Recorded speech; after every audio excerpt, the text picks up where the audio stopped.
Hello, everyone. Welcome to my channel. I'm, of course, your host, Mega Mike the Movie Man. We have a super fun stream planned for you all tonight. We're here to celebrate James Wan's filmography. We're going to go through his entire filmography, all the way from Saw up to Aquaman 2. We're going to talk about his films, then we're going to give our individual rankings, and then we have a group ranking reveal. So I can't wait to see the number one James Wan movie. Got to stick around throughout the entire stream to see that by the end. But I am not here alone, everybody. We have an amazing panel of James Wan filmography experts. How are you guys doing out there? Hello. Doing well. Doing good. I don't know about expert. Definitely a fan, though. We'll say that. Same.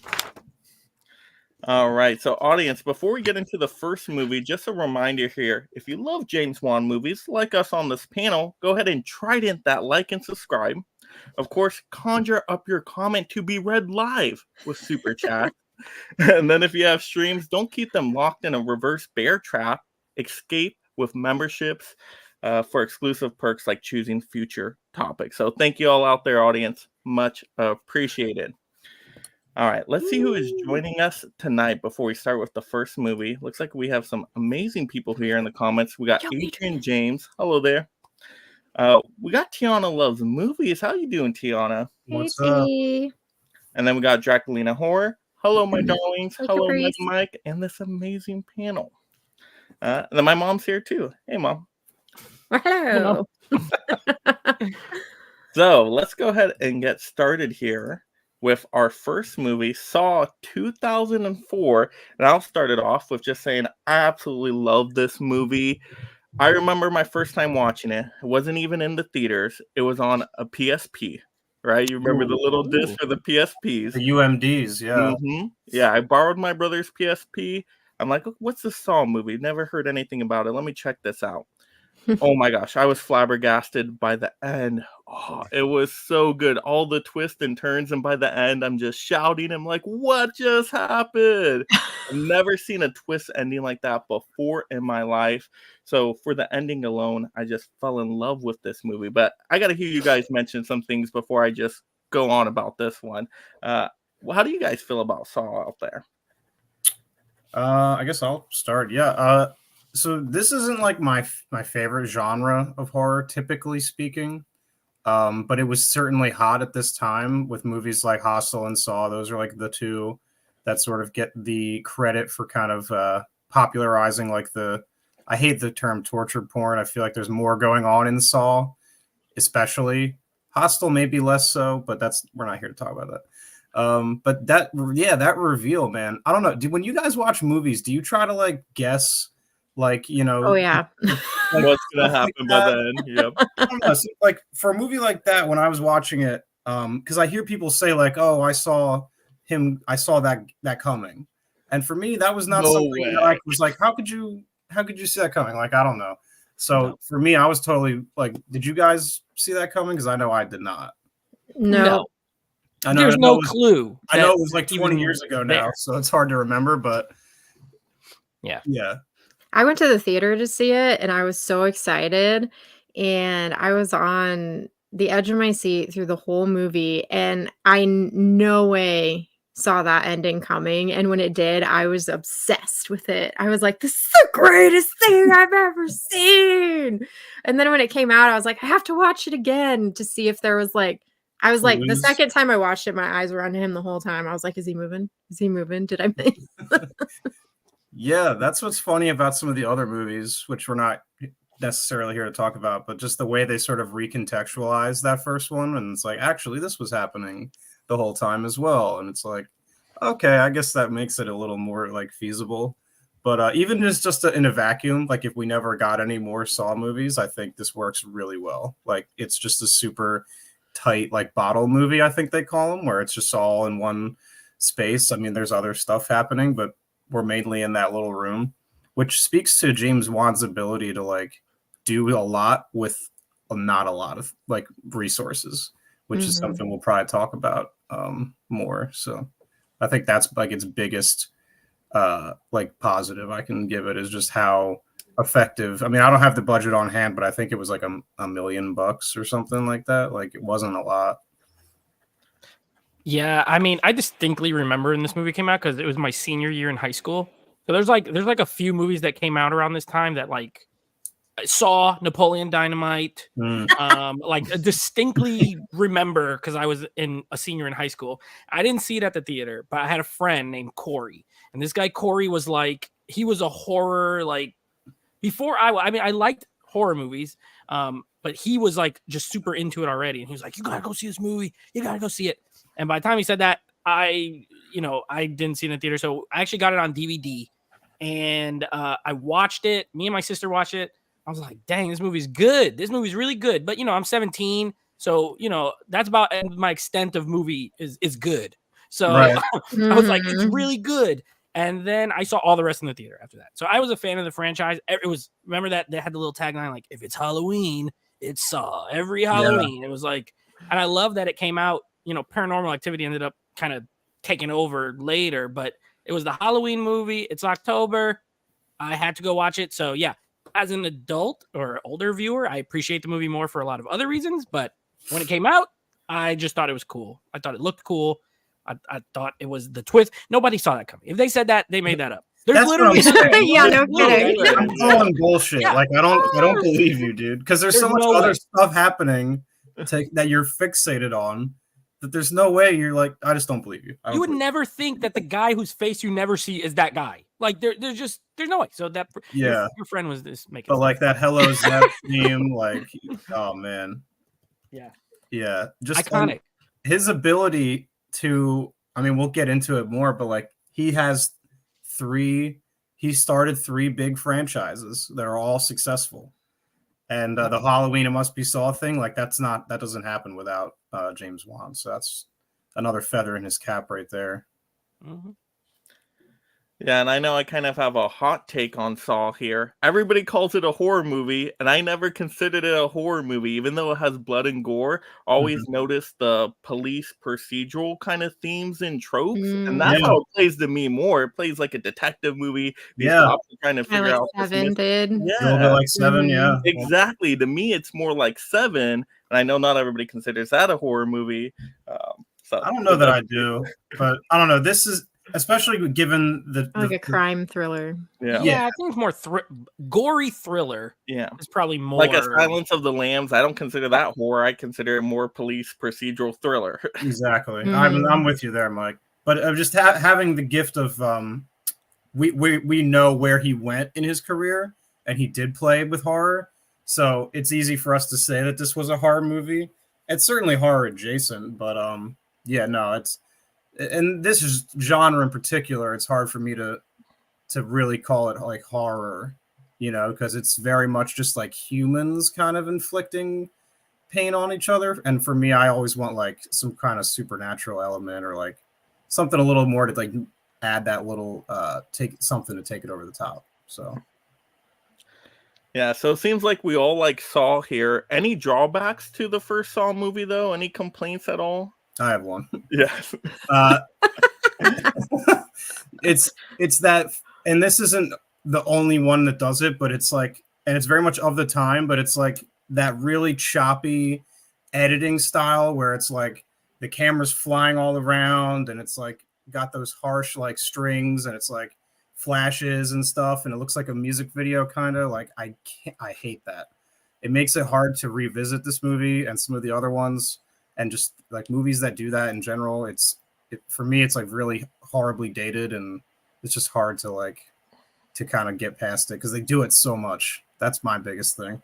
I actually like that. I actually like that about it. It's very much a me thing. It's a me I'm like, thing. I gotta go back and watch it. Some and see people what y'all don't are care, talking but for me, I'm just like, oh, this is It's so. like he's like the Tony Scott of horror movies. It's like it is very distinct. You know exactly what you're watching. I get it though. I mean, I could see it. It's not a appealing preference to everybody. thing. Like, yeah. I could see someone not caring. The only thing I don't like in this movie, honestly, I think I love this movie. The only thing I don't like is Danny Glover. I just wish it was someone else. I don't know why. I don't like his performance in this. I know they got him because he's a name, and he's like, there's a low budget movie. You got Cary Elwes. I mean, he's kind of a name, but Danny Glover, everybody knows Danny Glover. And it seems like if you rewatch it, it just seems like he doesn't even want to be in this movie that much. Yeah, So his I get that performance, vibe. his performance is kind of not great. So he's kind of my main things. Like this could have been because everyone else. I mean, Lee Winnell was a nobody at this time. He's giving it his all, though. Yeah, he's giving his all. He's like, You know, I got to do my best. yeah, he's really And- trying to sell it. Yeah, and then you had the little Asian guy from Rush Hour as the other cop. He's good. Danny Glover. He's the weak spot for me. I'm not really a fan of him. Yeah, he always felt like he was kind of phoning it in a little bit. Yeah, I was gonna tag onto that a little bit too. That was one of the things that I can't get over upon rewatches is I'd have to say most of the performances. Like I watched it the first time and I didn't even notice. It was great. I loved it. But then like once you watch it a second and third time, some of those over the top performed scenes, you're kind of like, ew. You know. Adam's Yeah. performance, right? Yeah, they're just a little cringe. I laugh more at it every time I watch it. It's just Yeah. that with the electrocution, you're like, I'm like, what the heck is going on? The further That's removed exactly you what get, I'm talking the about. funnier it gets. But then I thought about it. I'm like, maybe it is brilliant acting because if somebody that was an actor would try to act, maybe they would be that terrible. So maybe it's actually brilliant. Maybe it is brilliant. Awesomely bad. We'll call it awesomely bad, right? Like it's good, but in a bad it's good, but in a bad way. Or bad in a good way. I don't know. But I like it. Except Danny Glover. He's just bored. The problem is he's boring. Everyone else is, even if it's over the top, at least there's some energy. And Danny Glover's just there, like, why am I in this? What's going on? I don't know. And he sounds like he has braces on for some reason. I don't like it. I don't. Does. What's up with that? Why does what's going on? He has like a lisp or something. I'm like, what is this? He it's never kinda talks like this ever. strange. Yeah, it was weird. It's strange. I don't mean to pick on him. Maybe it was like a character thing. No, yeah, I was gonna Well, it's say like this maybe in he built Shooter, that too. character from the ground up and Yeah, was I'm like, not sure if he meant like if that's I think he Yeah. I think he had Invisalign or something because in Shooter he has the same thing. It's like a weird lisp. So I don't know. Yeah, I don't want to hold it against him either. But yeah, It no, was it's weird. Yeah, is what it is. All right. Well, let's escape on from this movie and move to Dead Silence. And I didn't realize this movie came out 3 years later after Saw. So he had some time. But I felt like I was watching the special features and said he was making this while he was doing Saw. I don't know. You guys probably know more about this one than me. How do you guys feel about Dead Maybe- Silence? conjuring up the idea. That was good. Sorry. okay. I'll go first. I'll go first for Dead Silence because Yeah, take the lead here, please. yeah, this is a weird movie. I remember there's another one like I saw this one at the theater because I was like, oh, it's the guy who did Saw, gotta watch it. And yeah, I don't know if he was. I mean, I know him and Lee Winnell. They did the first they worked together for the first like 3 or 4 movies he did. I think up to Insidious, for sure. Like Lee Winnell wrote them, and James Wan like probably co-wrote them and directed. And I think this movie, I liked it when it came out. I like it less over time. I think kind of like what Mark said, where that other editing style doesn't hold up. Like this whole movie doesn't hold up as well for me. I don't hate it. Don't get me wrong. I don't hate it. I could watch it, but like Donnie Wahlberg, the acting in this one is the acting in this one is like weird, and I think it's a cool concept. And this felt like a movie that probably would have been awesome in like the 50s or something, like this ghost of this ventriloquist lady. I like the flashback scene. I love that scene where she's on the stage and the kid in the audience is being a little bastard. And then, I love that. But a lot of other stuff, that editing style that he was talking about, in this movie, it doesn't work for me. Where in Saw, it did. Yeah. So this one, I don't hate it, but it's not my favorite. You want to go next, Mel? Sure. I remember seeing this movie for the first time, and same. I liked it. I liked it a lot the first time I saw it. I like Donnie Wahlberg and the main dude. What's his name? Ryan Quanten. Yeah, that guy. He was in True Blood, so I really liked him. So I was like, oh, I'm gonna love this movie. I didn't find it particularly scary. I thought the old woman was like the scariest part of it. And yeah, upon rewatches, I still like it. I just don't like it as much. but yeah, it's okay. It's fun. I don't have a ton on this one either. I didn't get to revisit this. I feel like I would have liked to have, but I would have been in like middle school when this came out, and that was like sort of the heyday Hot Topic sort of era. Like I was very much into that, and so this was a movie that I feel like people latched onto because it sort of had that aesthetic, like within my sort of circle of friends, and it felt very like it was very big movie at the time because of that. And it does feel a bit like it has that old timey flair, like you were saying, Nate. Like it feels like sort of classical and almost like a proto sort of thing to like Insidious, with like Mary Shaw feels kind of like some of those characters we see in The Further, just from like a visual sort of presentation. I don't know. Do you guys get that vibe as well? Yeah. Yes. Very much so. I feel like there's a similarity there. He was kind of channeling this, but yeah, I don't know. I didn't get to watch it again. I can't imagine it holds up super well. I know Scream Factory did that 4K. Any of you guys get that? Yeah, I I did.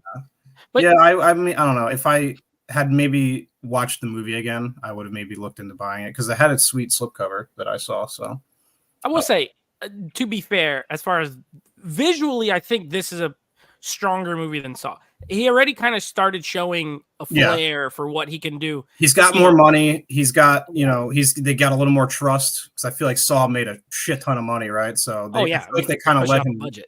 I feel like they let him cook a little more with this one. Yeah, like you have the scene where there's a transition where the car, like it's like a billboard for the town, and there's a little red car on it, and the car and it zooms in, and the car all of a sudden is like what's driving. Oh, that's like cool. That was a cool transition. The one everyone remembers is the scene where they're in the house and he's walking, and it looks like there's a wall, and he walks behind the wall because there's like an opening, but the way the camera is, you can't see it. So like he did a lot of cool stuff like that. The scene in the hotel where the light is flashing, Donnie Wahlberg. No, not Donnie Wahlberg. It's not him. It's the other guy. And the dummy is sitting on the chair, and it's like the red light going. Like, so there's like a lot of cool imagery. It's just some other goofy stuff that brings it down a little bit. Sort of an Annabelle fair. connection too there too with the puppets and stuff. Mm-hmm. Yeah, he definitely knows what he's into. He's into sort of the same, not exactly all the same, but you can see little like a trail of breadcrumbs. The conduits of evil. Yeah, exactly. Yeah, I actually don't remember too much about this one, even though my first time watching was the Scream Factory 4K release, and I already forgot a lot about this one. But you guys have jogged my memory here. I'm glad I didn't get it. It didn't have staying power. Huh? It did not. But it wasn't bad. It just was what it was. It had a creepy atmosphere, I remember. I liked the vintage feel to it. I liked the premise with the ventriloquist and the dummies. I thought that was all interesting.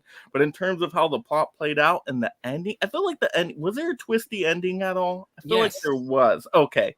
But I don't remember what the twist was. But it's not that good. That's why you don't remember it. Stay with me. It's not a memorable thing. It wasn't like Saw. You know? Exactly. No, Yeah. it's a twist, but it's like not good. Yes.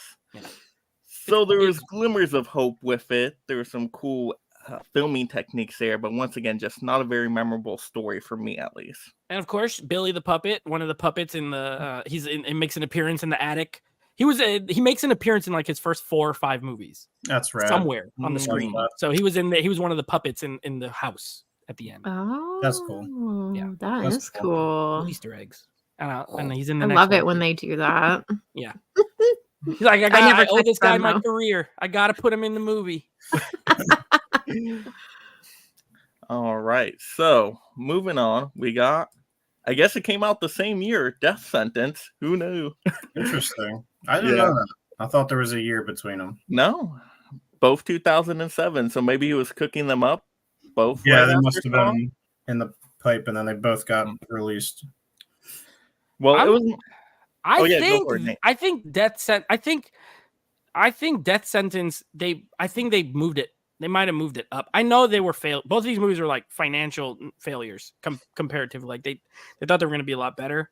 And I'm assuming if they came out the same year like that, Death Sentence was probably supposed to come out later.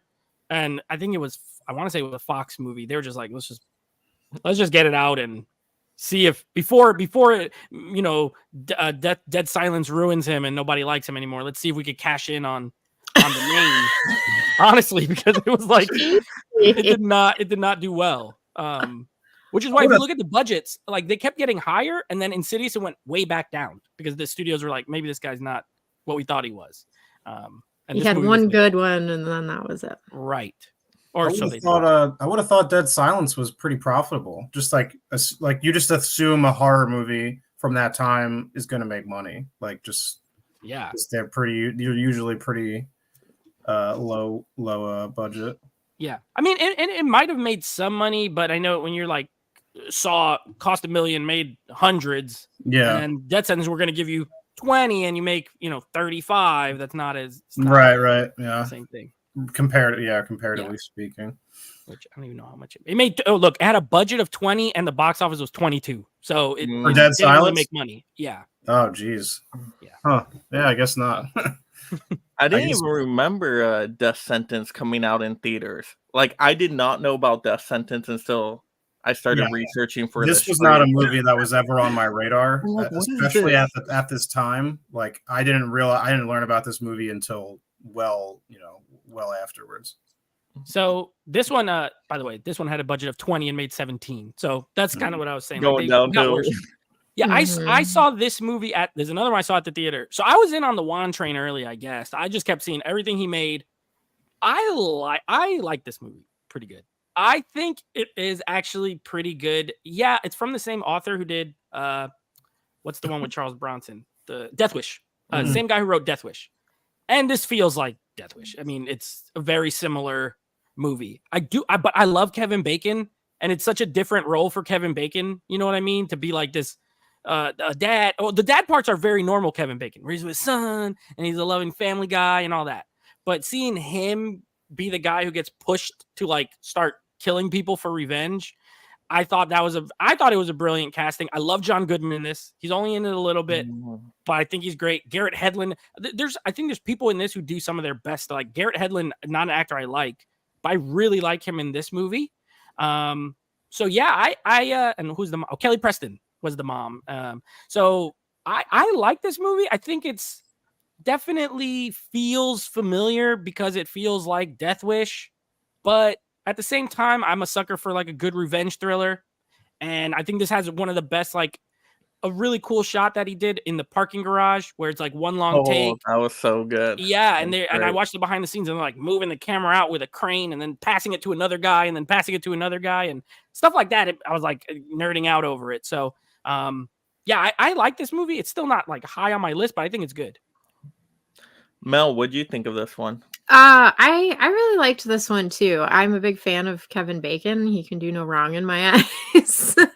And yeah, I liked him playing a revenge scenario, a dad who's lost a child, and he kicks some serious butt in this movie, and I love it. And he, eventually looks crazy, but towards the end, he's just like all the rough. Yeah, he shaves his head. He's like all cut up and stuff. Just totally doesn't look like himself.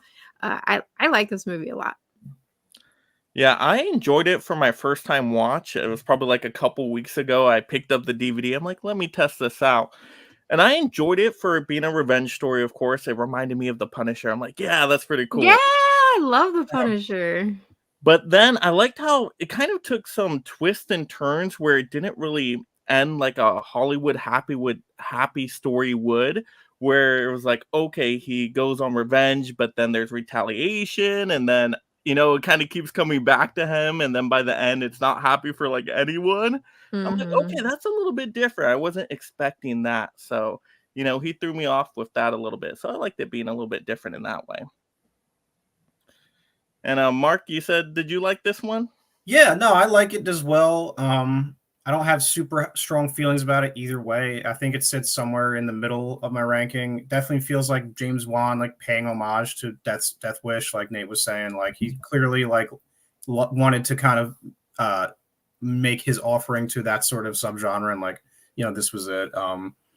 Yeah, I don't have too strong feelings on it either way. I think it was a lot of fun, and Kevin Bacon's great. So yeah, I was shocked to learn that it was a theatrical release though. Because it did kind of feel like straight to DVD. Yeah, or like this, something. I had no. This was. I mean, I wasn't like I didn't have my finger on the pulse like I do now back then. But yeah, I had no idea about this movie at all until like well after the fact.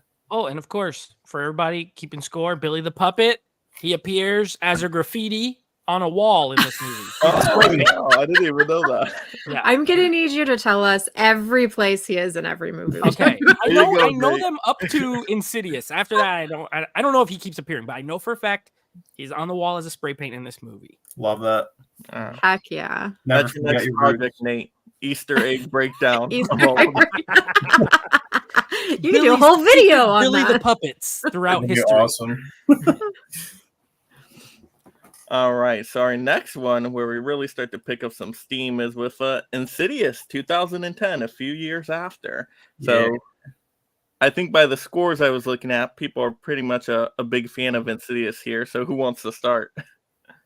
I'll go first again. Yeah, and you then, go and then we'll rotate. Yeah. So, by the way, like to keep score here. $1.5 million budget, $100 million box office. So Wow, he redeemed himself, and this was the beginning of the Renaissance. that's a lot, dude. Yeah, this was the Renaissance. This is where he said, "You know what? I'm actually good at making movies. Okay, whether you guys believe me or not, I this movie's scary, and I remember watching this movie like." You know, you get kind of jaded. You watch a lot of horror. You guys watch a lot of horror. You know, like it is one thing when people come up to you and be like, "Is the movie scary?" And like, maybe for you, I don't know. It's hard to answer that question. Right? I don't know what you're scared of or what's going to make you jump. But I know that this movie, like, I got scared when I watched it. There's scenes that they're so well done, to do it so cheap, and it's effective. It's a house. It's a creepy house movie. Like it's a possession film, but not really, but sort of. I think the further, I think that is a cool concept. Yeah, Some of the execution here and there is a little wonky, but I think overall it's a cool concept. This got the best cast that he's had so far out of any of his movies. Like Rose Byrne is great. Patrick Wilson is I great. love Rose Byrne. was Yeah, this the beginning Lin Shaye. of his collaborations with Patrick Wilson? Yes, yep. This was the Yeah. first one. Nice. Lin Shaye, of course, and then he had to get his boy Lee Winnell in there again. And I just think, and Barbara Hershey, he probably was like, I saw The Entity, and I need her in my Oh movie. yeah, that's perfect, right? Yeah. Kind of So both little possession movies, kind of. yeah, and who wasn't like the lipstick demon part where he's behind Patrick Wilson? I mean, Oh my god, that was like the scariest thing ever. it's a jump scare that doesn't require like a cat jumping into a window, or you know what I mean. Mhm. And you watch it now, you know it's coming, and there's like an audio cue. It's like this little crackling sound, but you don't notice it the first time you're watching it. You're just, Yeah, oh look, they're just talking at a table. Nothing scary is gonna happen, and then it does. So Well, it's funny too because the lighting of that particular scene doesn't lead you to believe anything scary is going to happen. And then when you see it, it's even almost well lit. So you Yeah. don't, like it shouldn't scare you, but because of the makeup and stuff, you're like, it freaks you out. yeah. Because horror Horrifying. sort of has this structure. Sorry, Nate. no, you're good. Go ahead. You feel safer during the day, and there's like the expository scenes where they're like hashing shit out, and then when it cuts to night, you're like, okay, now the jump scare is coming, that's a good point about how Mhm. it feels very earned too. Because don't you see Yeah. it, like, through the outside window?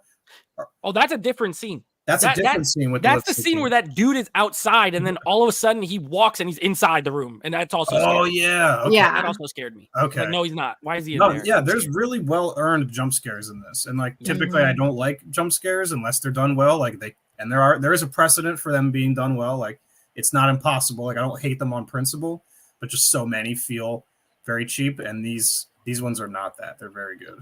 Well, it's an easy way for them to invoke some emotion out of the audience real Yeah. quick while they're setting up other things. Some movies take advantage of them, but some movies do them in a really effective way, like this one did. Yeah, You know, very effective. Yes. Yeah, we're kind of jumping around. Mel, did you have something? I'm sorry. No, I totally jumped in on his conversation it's about cool. this It's movie. good. It's- But he it's was a bringing round us some table. like juicy stuff. Yes. No, I just didn't want to speak before anyone. I don't have too much else. That was my thing, like just how cool the further is, and like how well it's utilized in this one and the second one. Just like it's sort of like the Upside Down kind of in like Stranger Things, but like I don't know. I like the idea of like them going to the house, and it's like the house, but it's like the further house, and it's like just aesthetically it looks really cool, and yeah, all that stuff's super good. It felt very unique at the time. Like this was a cool concept, and it's aged well too. I just watched both of these, the 1 and 2 last year, and they hold up really well. So yeah, because they don't rely on technology, right? Like it doesn't matter if there's cell phones, it doesn't matter a baby monitor. Anyone can have a baby monitor. Yeah, they're old school in that way. Yeah, and so yeah, you're right. It works. It has aged well because of that. Also, I just remember that other scene that scared me the most, and I'm sorry. I mean, these are not really spoilers or anything, but like when she walks through the laundry room and that kid is facing the corner, and if you're not really paying attention, you won't even see him. It's like the Mike Flanagan before Mike Flanagan did. Yeah, dude. She walks through the laundry room, and the little dancing kid is standing in the corner facing the wall, and I'm like, "What is that?" And I'm scared, and then the rest of the scene is scary because I know he's there being a little scary guy. You know what I mean? Like that's the thing about that's the thing about a jump scare is it's like it doesn't have to be accompanied by these loud strings because you're still gonna jump when you see that little fucker in the corner. But but someone else might not even see him. So it's like exactly. That's if you what makes didn't it great. see him, you will just be scared at the rest of the scene. But if you did, now you're more scared because like what was that? And why was it there? But when you have that, like imagine if that scene plays out with the strings where it's like or whatever, and it's like you see him and you're like it just takes it takes away how subtle that scene it really is. Agreed. I feel like I need to go back and rewatch that. I don't remember that. It's funny that you mentioned that. Me too. I'm like, I need to rewatch this one. It's like it's not as famous as the Lipstick Demon, but it's like a quick little thing where it's Rose Byrne, right? And she's like walking around the house. Walking through the house. It's the tiptoe through the tulip scene. That kid that dances, the little kid. So he first appears in the laundry room, and when she's walking through the laundry room, when you rewatch it, look at her. She's going through, and he's to the left on the screen, and he's just standing in the corner, but he's just facing the wall, and he's wearing a little hat. Like his clothes almost kind of blend in Blair Witch style with the wall. Like he looks like a pile of clothes, but it's like he really doesn't stand out at all. But like if you see it, you're like, oh shit. And that's what I really respect about it is just the fact that it's like, hey, if you see it, that's sweet. But if not, we're the movie still keeps going, and then he stands for you. Just give him a minute. He's gonna come. And then on rewatches, maybe you notice it again, and you're like, oh, I didn't notice that the first time. So it adds. I love that. Yeah, that's what's cool about it. This movie's awesome. I love Patrick Wilson as a horror icon, though. Like I can't get over that. He's great in all of these. Yeah. Yeah, I just watched the Insidious movies for the first times like a year or so ago, and I was really impressed by this one. With everything you guys said, it's a great creepy atmosphere. The jump scares are perfect, but I think it's just how it's filmed. He's very patient in how he films. He takes his angles seriously, and then that's what makes it scary. So it's so and a lot good. of handheld, right? Like it's not all, Conjuring's very classic filming. This is like a guy with a camera in his hand. It's kind of shaky. Almost looks like a documentary at times. It's creepy. Yeah. Gives it a unique style. Is these were both running like concurrently, like you'd get an Insidious and Insidious Conjuring movie, and they didn't feel like the same franchise. Even though it's the same guy for most of them. Patrick Wilson. They have a distinct style to them, which is very welcome and always appreciated. Yeah, and how you guys were mentioning the story lore is awesome with the further and the red door. Yeah. And you just explained the rules with how that works with possession. And I like that. It makes it different because normally I'm not a huge fan of possession movies because they all kind of feel the same. This one, he was able to kind of change it up a little bit with that story. So I like that. Mm-hmm. Yeah, and the connection with the dad and the son and all of that. Great. All right. So next up, like we were just saying, you get Insidious. Then you get some Conjuring. Yeah. This is a big one. All right. This is a big one. This was a big movie. You want to start, Nate? Okay. Yeah. So spoiler alert. Spoiler. This is the one for me. This is number one. This is my favorite. I think not just my favorite, but also I think his best movie, period. Really? Yes. I think, and I just think it does everything perfect. If we were going to get to the part where Mike asks us for the negatives, none. I have zero. I think everything from every ad, like the poster is amazing. The film is amazing. The the music, acting is great. amazing. And this feels like a 70s horror film. Yes. It doesn't feel like it came out in 2013. It feels like it came out in 1973. I agree with Mike. Possession films I tend to not like them. Besides The Exorcist, because they just feel like they are wannabes. And this was one of the first ones, kind of Insidious, because I feel like it's possession adjacent, but this was one of the first ones that came out. I was like, this is a good possession film that's not trying to copy The Exorcist, and it has a lot of those same elements as Insidious, but just bigger. It just feels bigger. I love a good studio horror movie that's good. Honestly, Yes. I do. Yeah. They got Agreed. money on the And this screen. was that. Like, Yes, Yep. exactly. So at this time, this was huge, dude. yeah, I love this movie. I think to me, it's flawless. I don't really have any problems with it. You want to take it from there, Mel? Yeah, I agree with everything that you have said about this movie so far. It's damn near perfect. And there was a moment in my life, and I'm not gonna sit there and say nothing scares me, but I was like at a point where I was just like, kind of horror movies were just, they were not impressing me a whole lot. You know what I mean? Like, I would go and I would enjoy them, but I wouldn't be. This movie scared me. There Mhm. is so many moments in this movie that are hard to watch. Okay. And I think you guys know all the ones I'm talking about. Oh yeah. But this movie has the single scariest scene for me ever. And it's like the simplest of things. It's the scene where, and it's not really a spoiler because it kind of happens in the middle of the movie and then the movie progresses from here, but it's the one where she like falls down inside of the wall and she ends up in the basement. Oh, And yeah. she like backs underneath. I don't even know what she's underneath, like the furnace or something. And then you just hear that rope. You remember the rope when she's outside? You hear the rope and she looks over. Oh, you see her feet. Yes. Okay. Oh yeah. Oh, you see her feet. And they're just like, Oh, they're not standing there. They're hanging feet, right? And then like something happens and then all of a sudden them things start turning. Yeah. Dead. Died. Kill me. That was like the scariest thing. And it was the simplest thing. It scared the crap out of me. It was perfect. It was brilliant. something about basements is like, it's pervasive. Like, we all are afraid of basements, Thank God we don't have them like where I live. I know. I'm like, I don't have basements here, I but don't wanna go to a Oh my basement. God, we have basements everywhere. And now And- basements, like, I'm technically in the basement right now, but this does not look like a basement. I'm talking about a base, like your grandpa's basement. An unfinished, like a cellar. It looks Yeah. yeah, Like a like an cellar. Like a cellar. unfinished cement wall, Yeah. dirt floor, Yep. wood where burning bad things stove happen. type That's of what that basement. looks like. Where bad Yeah. things happen. And there's another one, Mark. Before you go, like the same thing you said about Insidious, you could apply it here. Like, there's jump scares, but they Yeah. are all super. The one that always got me was when the girls are like, they're in the room and there's like a freaking witch or something on top of the On like. top of the wardrobe. Oh, What even is that yeah. thing? And it was Mhm. horrifying, and it Like- jumps. It's the way the camera pans up. Yep. I was Yeah, like, dude. I don't know. This movie's scary, and that was pretty early on. Like, it's in like the first act, I think. So I was like, Yeah. this is stressing me out. I'm shocked no one's mentioned like in the We're in leaving the it for you. wardrobe. That was thank you. I appreciate Mhm. that was in the trailer for this. And this was right around the time I had like just graduated high school. So I'm like getting into movies, I feel like more like I'm like consciously like, seeking them out, not just watching like the same ones over and over.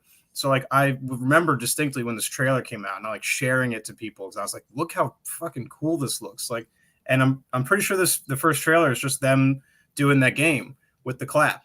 I'd have to check it out after this. I'll maybe look on YouTube and see if that is the first one that came out. But it was just like, and that was all I needed because I was like, whoa, like, and I don't think they tell you much more outside of that. But yeah, dude, like in the same way that Death Sentence feels like an homage to Death Wish, this feels like James Wan doing like Amityville, Exorcist.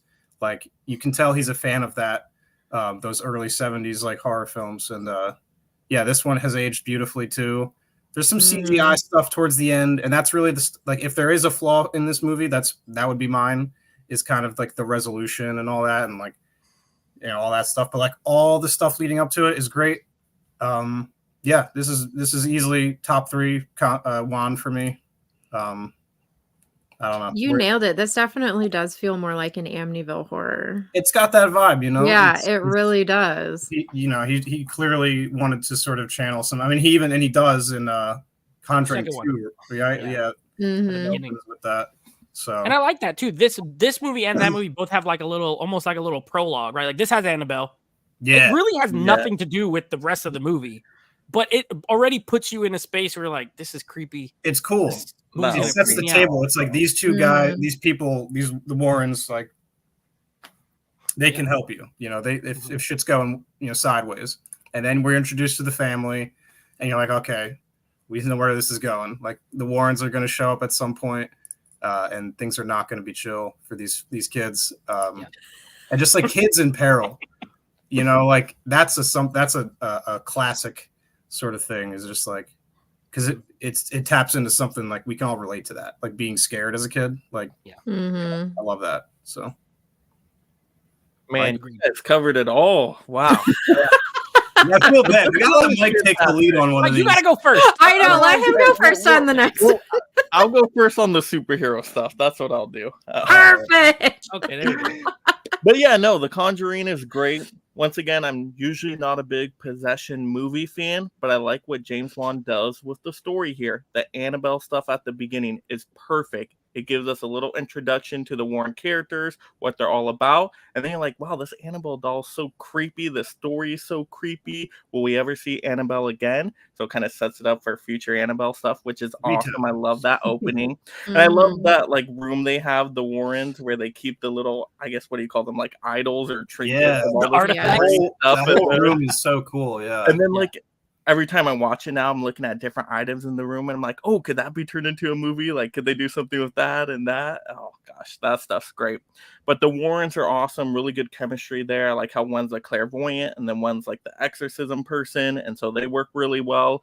And then the 70s vibe you guys were talking about is done so well. The production quality here, the costumes, it just feels like you're in that old-timey type of movie, which is great. It's not a modern movie where you have modern technology and cell phones, which makes it more scary being in the 70s. I love it. Just feels Yeah. more isolated.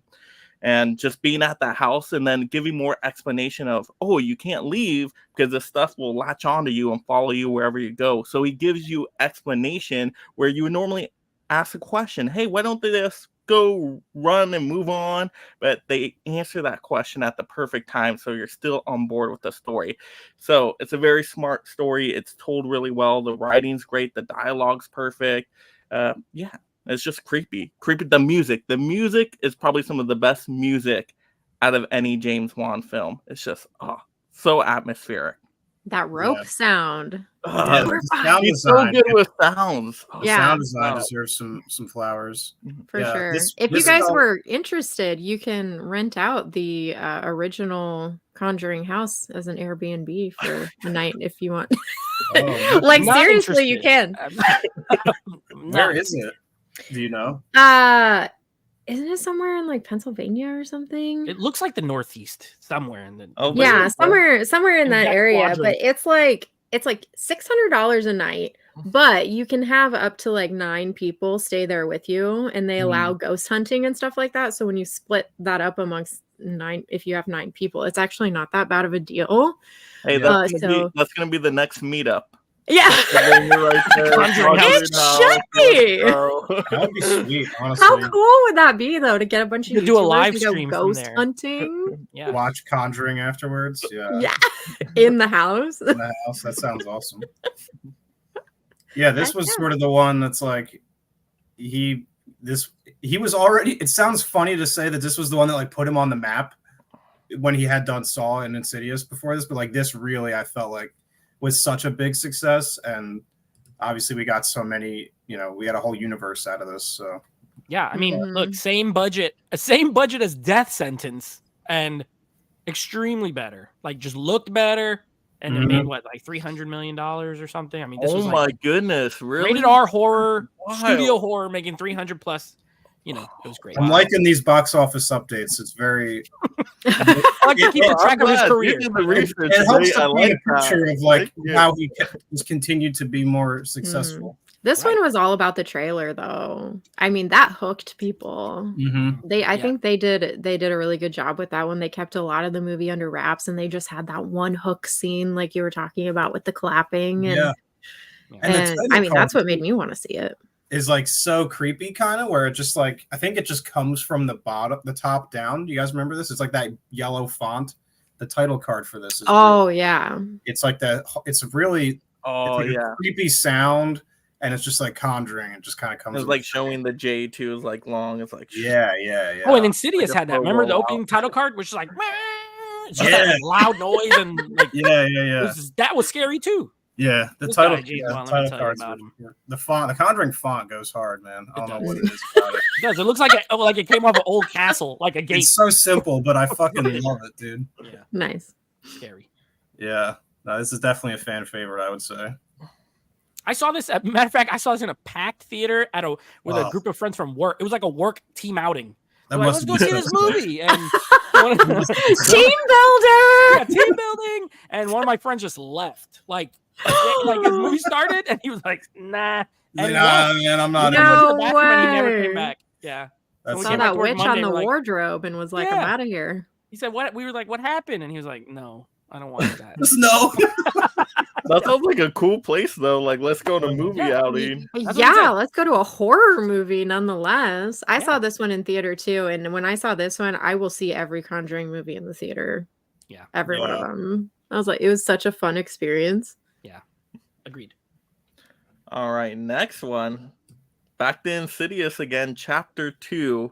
Mm. Were any of you guys a massive fan on this one? My first time watching this one, it was a little bit lower on my list. So, anybody got any good high points for this one?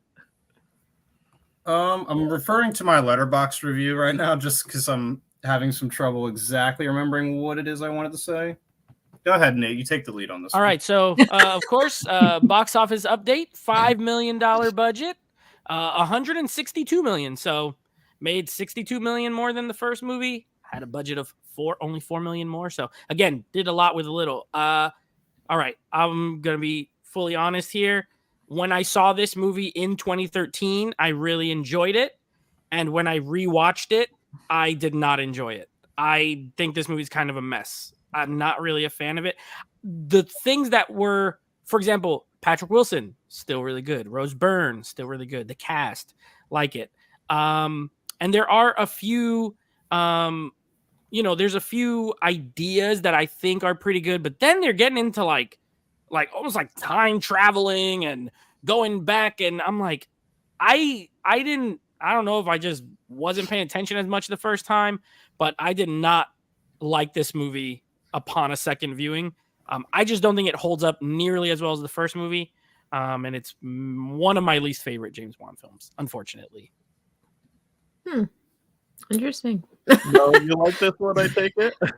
I didn't mind it as much. I liked it. It was entertaining. There were some things story-wise that didn't really click with me. I didn't think they made like I don't know. I don't remember exactly if they didn't make a lot of sense or if I just didn't prefer them myself.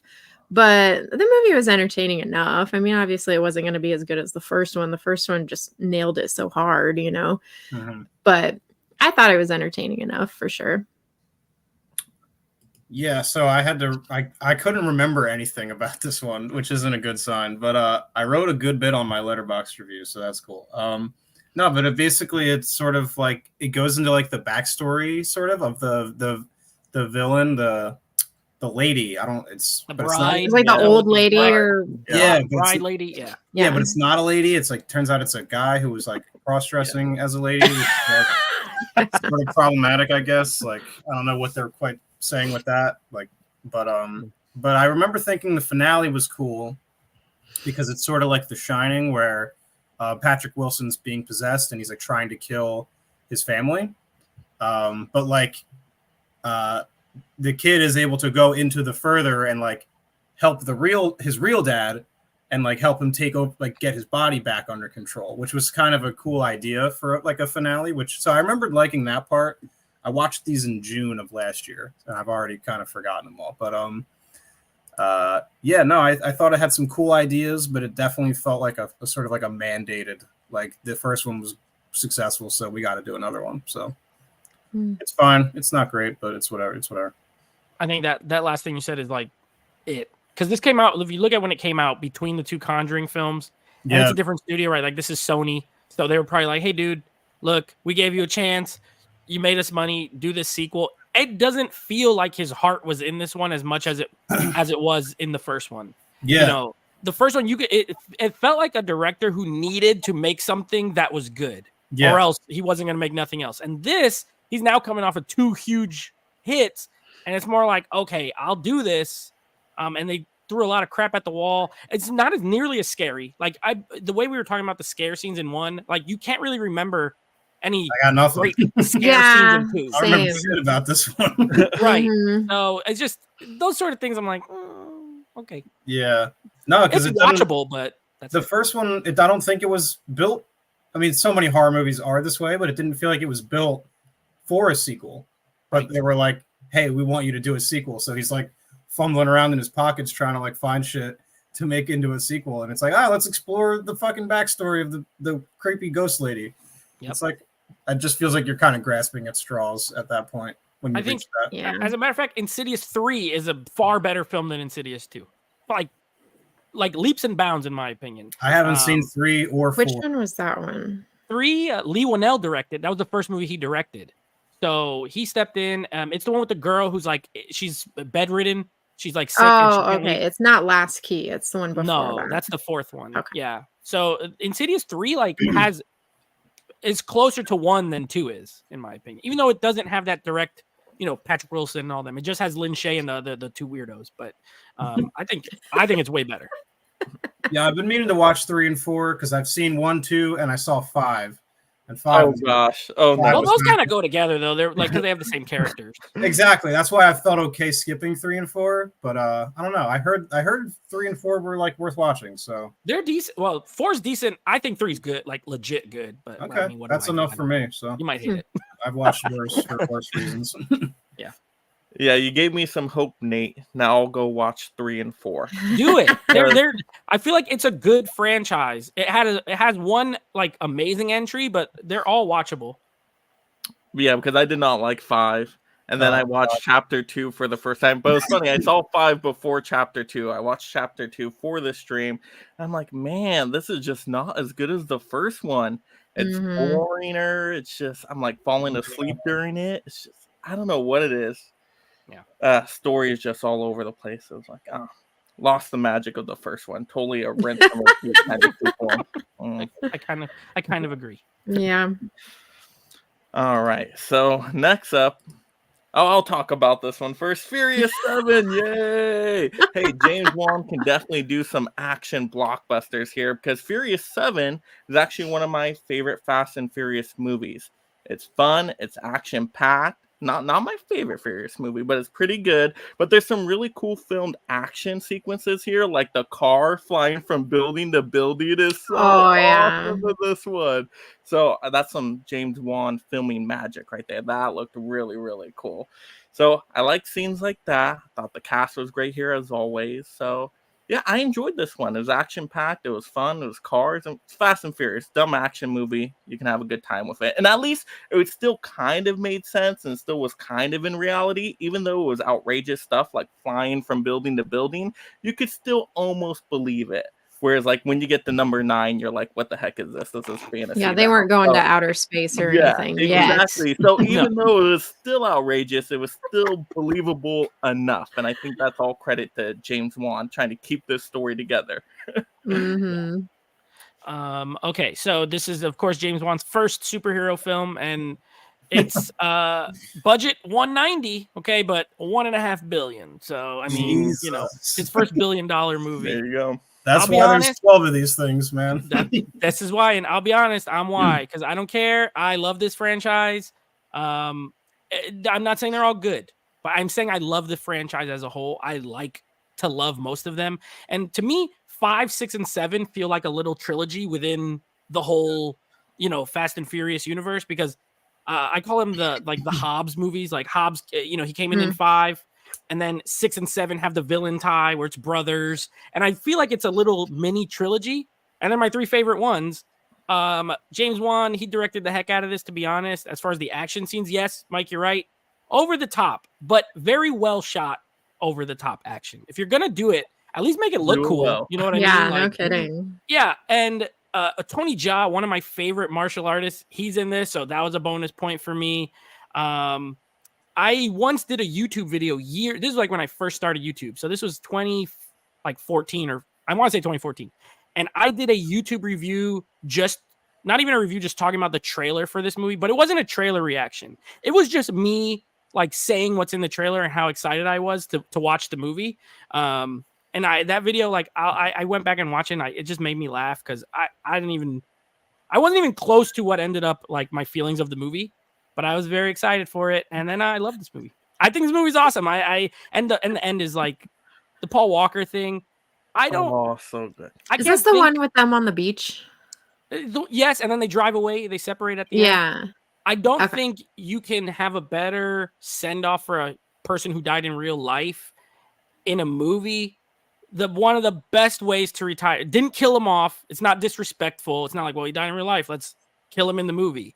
He's retired and he drives off, and having his brother fill in for him. And they did the CGI and they did a good job. Like there's 1 or 2 moments where you could tell it's not him, but for the most part, so even that emotional kind of thing where it's like, this is Paul Walker's last one. I think it just adds to it. I love this movie.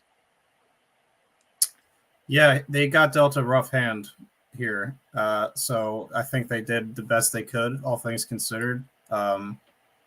This was James Wan flexing his muscles a little bit, doing something different. He hadn't done anything like this at all yet. So this was them being like, okay, you're a guy who can make us, you're competent, you can direct a movie, and you're going to make us some money. Be that because the franchise is already successful, or, I mean, I don't want to take away from what he brought to it because he clearly did. And this is one of the fan favorites. So people seem to really dig this one. And the fact that it came out as good as it did with all the stuff that happened is, it says a lot. So, yeah, no, this one, I'm not huge on these movies. I like Tokyo Drift is my favorite. I've seen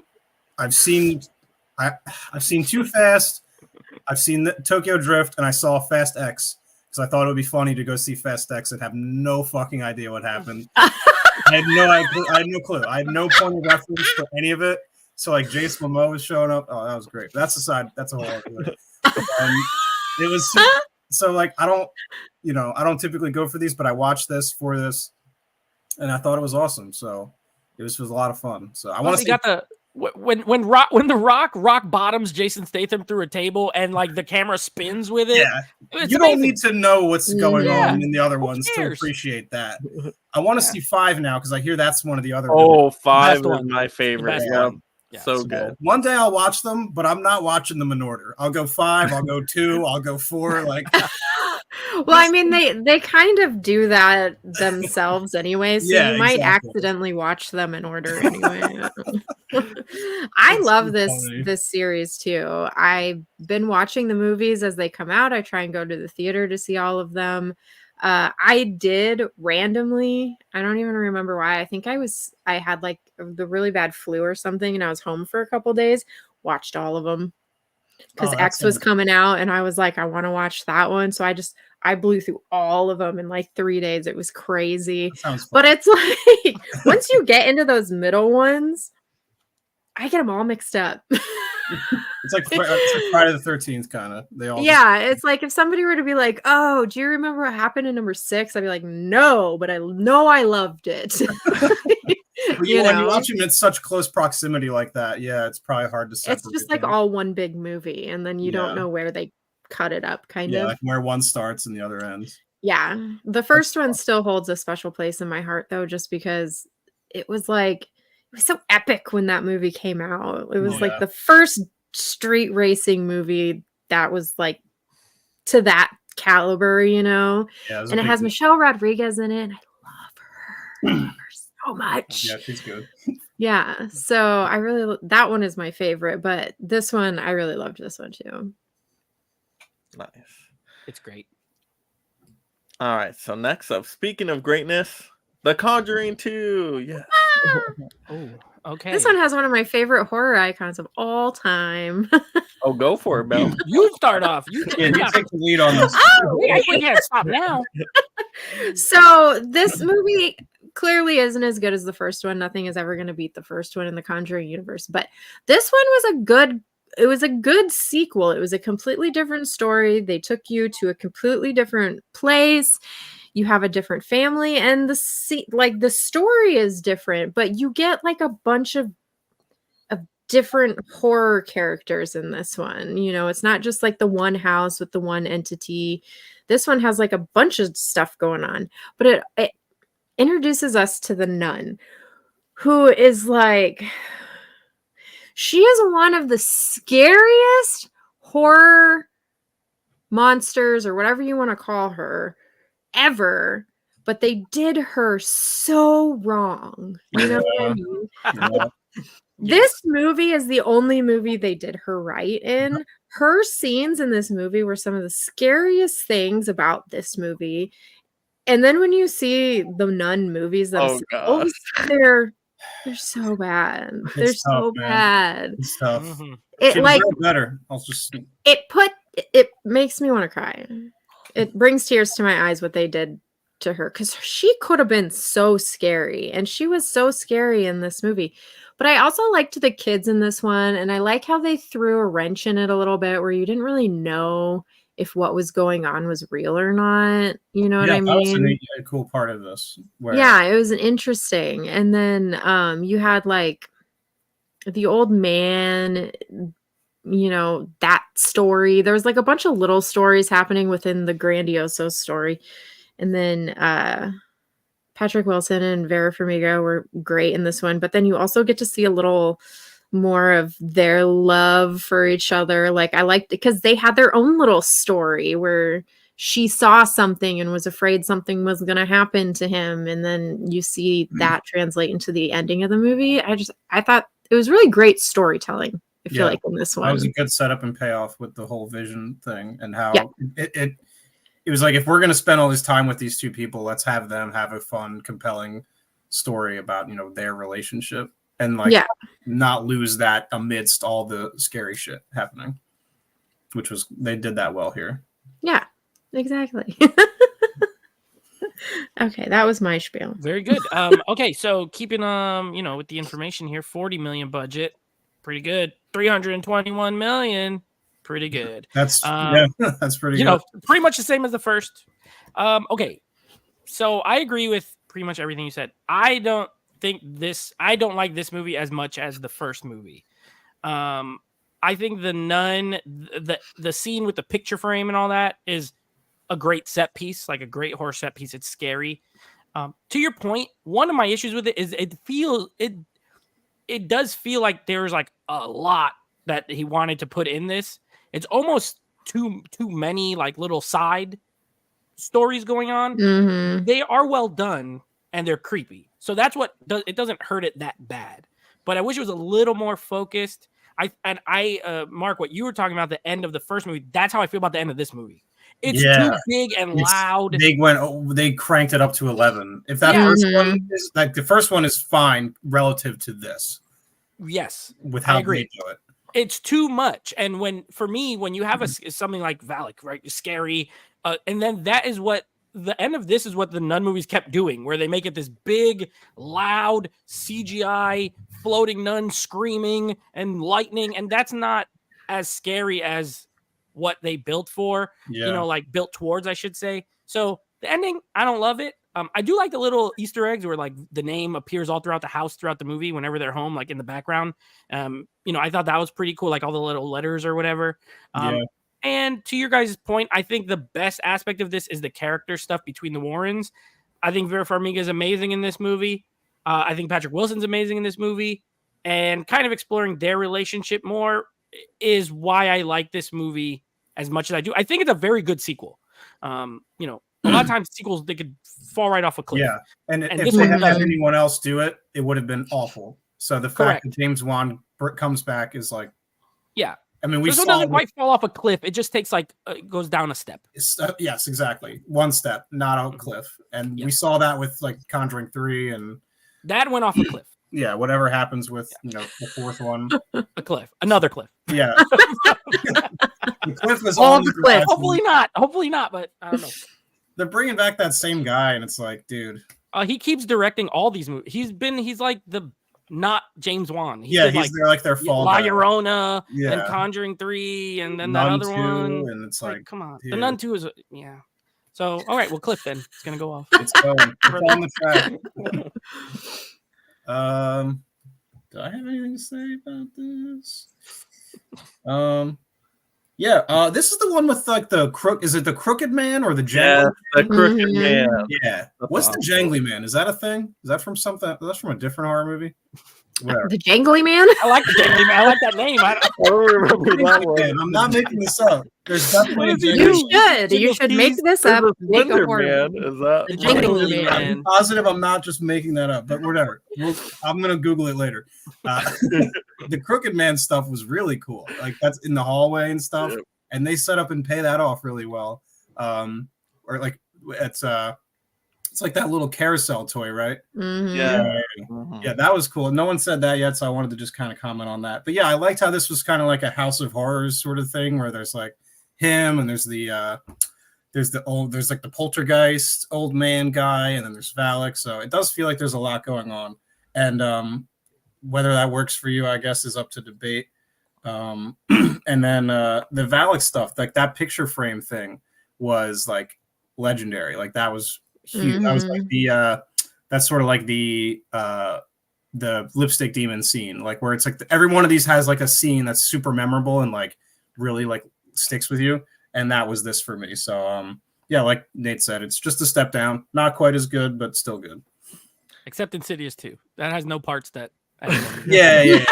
Insidious 2 is like, He didn't. He was on cruise control on that one. There was no Yeah. identifiable scary part. he was just trying to get a bag for that one, and I respect Wrap it up. Insidious 2. He's like, I want to keep working in Hollywood, so I'm doing Yes. your movie.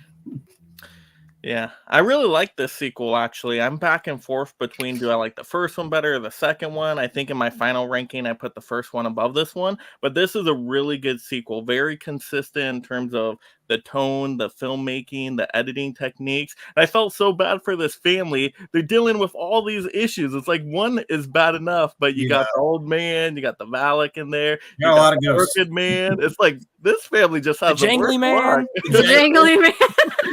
There is a Jangly Man. I'm looking this up right now. I'll tell you, that's gonna be James Wan's next movie. You guys see it. The Jangly Man. The Jangly Man. But I really liked how they had those different side stories, because I'm somebody that can get super bored really quick in just a standard possession movie. But when you throw in the cool Crooked Man image and he's all popping out, I'm like, oh, okay, that got me really interested in the movie.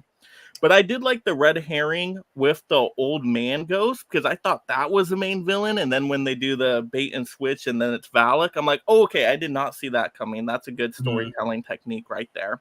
You guys are right. The Nun stuff was perfect. That's all you need of the Nun. We don't need standalone. Like some stuff is okay in small doses. Like I don't know if I'd want a Crooked Man full-on length feature. They were going to do that at one point. But, yeah, and I'm like, I don't know if that would be the best. This is a 5-minute scene at best. Like you cannot stretch this out. Exactly. Like small I hope that's doses not number are 4. Yeah. Oh no! The Crooked Man made Don't me speak do it. The Jangly Man is from Scary. He's from we gotta Scary zoom in on Stories to that. Tell in the Dark from Oh 2019. yeah, I like that movie. Oh, This is the Jangly Man. I have not seen that movie, Oh. but he is a real thing. I did not make that up. That movie's pretty good. It's like I horror saw for kids. that movie. I'm surprised I didn't remember that. So I'm not crazy. Jangly Man. All you people out there. Jangly Man. I like Yeah, that's a silly ass name. I don't know why they called him that. I'll tell you, there's gonna be a team of We will all never forget it now. We're gonna He doesn't have look very jangly to a me. crossover with But the Crooked Man, the Jangly Man, and Slender Man. That's gonna be a Oh, team of shit. movies. Oh, Right there. yeah. the Man Cinematic Universe. You know what's funny too, Mike? What you said, it's in my experience, like 1 and 2. I know people who prefer 2 to 1. Oh yeah, no, that's not an uncommon. Yeah, take, it's for like sure. almost 50-50, and like people I talk to, like 2 is better, 1 is better. I think there's no wrong answer because I think they're both very good. It's just a matter of preference. 3, would that be a wrong answer? Yes. If so said, well, no, it's not wrong because their opinion, but yes, it's also wrong. But that one was such a letdown, though. Number 3, I'm like, what the heck is? I think this? I brainwashed myself love into story thinking is that was what it good was. because You that was when they were dropping these like straight to HBO Max and theaters weren't like fully This is a operational COVID yet. movie. Yeah, so I watched it on HBO and I was like, this is all right, this is okay. And then just because I feel like I was starved from like new movies at the time, and then as time's gone on, I'm like, it's not good. No, I mean, it's not terrible, but it's like it's like a love story wrapped up in a horror movie. You know what I mean? There's like a trial. It's like a murder trial, and Yeah. The devil made him do it. I think it is watchable. See, I think it's watchable as far as the Conjuring universe. Like, it's still better than a couple of the other ones. Yeah, It's interesting because they added like that court procedural kind of thing, and I actually kind of like that. The Exorcism of Emily Rose is a good example of where that was done very well. Yeah, if anything, they didn't lean far enough into it in Devil May Cry. Yeah, I they feel should like have done more of that. Exactly. They definitely could have. So I did like that part of it, at least. Yeah. I haven't seen it since. Maybe it's all right. I don't know how it would hold up. All right. Next one, swimming over to Aquaman. Came out in 2018. It's just such a hard right turn. It's like, I know. You have to. I mean, you go from The Conjuring 2 to Aquaman. Like, Very what the hell, different James? films. You know what though? I respect it because this movie made it. This is the most profitable movie of the entire DCU. So, and I love 1.1 billion for this one. $1 billion fucking movie. That's the power of Jason Momoa, though. I give him all the credit because there is not much else to love about this movie. Oh my, Mark! How could you say that? Okay, I love Aquaman. I'll let you guys. Aquaman. All right, so when I saw Aquaman in theaters and I walked out of the theaters, I'm like, this is a top 3 superhero movie of all time for me. I absolutely love this one. To me, anybody can enjoy this. You can bring the whole family. Jason Momoa as Aquaman. They made Aquaman cool. I remember Aquaman being the person in the little orange-green outfit talking to fish. Like, nobody wanted to be Aquaman. Like, I like Aquaman. But then you got Jason Momoa, and you're like, man, I want to be that guy. That guy's cool. Got a point there, I guess. Jason Momoa Aquaman was amazing. I love the villains in here. Black Manta was fantastic. He's my favorite Aquaman villain just from the comics. And I thought he was done really well. He had such a cool suit with the laser eyes. Like, those action moments were fantastic. I thought Amber Heard was really good as Mira, the love interest in here. And when she can like waterbend and like the wine bottle shooting out, I thought that was a really cool action moment. So the action in this movie is on point. And I love the character story arc of, okay, what can be better than a king? And he's like, oh, a superhero, right? So I love that. Double king. Yes, I love how he had to get the trident and he meets his mom. All that stuff really worked. And then Orm as his brother, that was a cool confrontation. And then the epic battle at the end, that was awesome. The action was on point. I love everything in this movie. The humor was really good too. The octopus banging the drums. I'm all for that. Like, this movie was fun. I do like that. Fun, action-packed, funny, romantic. This was a crowd pleaser. Like, there was something in this movie for almost every type of person out there, and so it is one of the best superheroes of all. Octopus banging the drums. That was cool. That was no, I do. I remember that. Too. I love that they did that because that's them leaning into how silly the premise is. They're like, let's do it. Let's not shy away from it. This is what it is. It's an octopus and he's playing the drums. Yep. Well, Jason Momoa was like a perfect casting too because he leans really hard into like that ridiculous, silly, funny humor. This doesn't work without it. I don't know who else you could get to play Aquaman. Oh yeah, in 2018. Like it had to. He was perfect for this. Do you two want to go before I say my piece on this? No, I kind of want you to go next because you clearly are opposite. Again, it stems from my issues with like superhero movies as a whole, not so much with Aquaman, but just feels like something I've seen. Like the same year, Black Panther came out, and it's like the same plot. I don't know if you guys ever thought about it, but it's him going back to like his homeland, Gotta get his throne. reclaiming his throne from this other guy. It's the Hey, same. it's like Lion the same- King. We've it's seen like this story It's, the before. Lion- yeah, it's a story we've seen a Mm. million times. I've seen a million superhero movies like it, and it just I don't hate it, but it's just not a movie I have particularly strong feelings about. And it's like 2 hours and 23 minutes long. It's just way too long. I do like the comic book accurate Black Manta suit, like with the big ass head. Like you'd think they would try to do something to like not do that, but they were like, "Fuck it, let's just do it." Gotta give them props for that. So yeah, I don't know. I don't get a ton out of a movie like this. It's not like I prefer, just like frame of reference, like I like the Batman, Matt Reeves, like gritty sort of stuff like that. This is like the opposite of that, and that's fine. That's it's all preference based, but I prefer like the scaled down, no octopus banging drums kind of thing.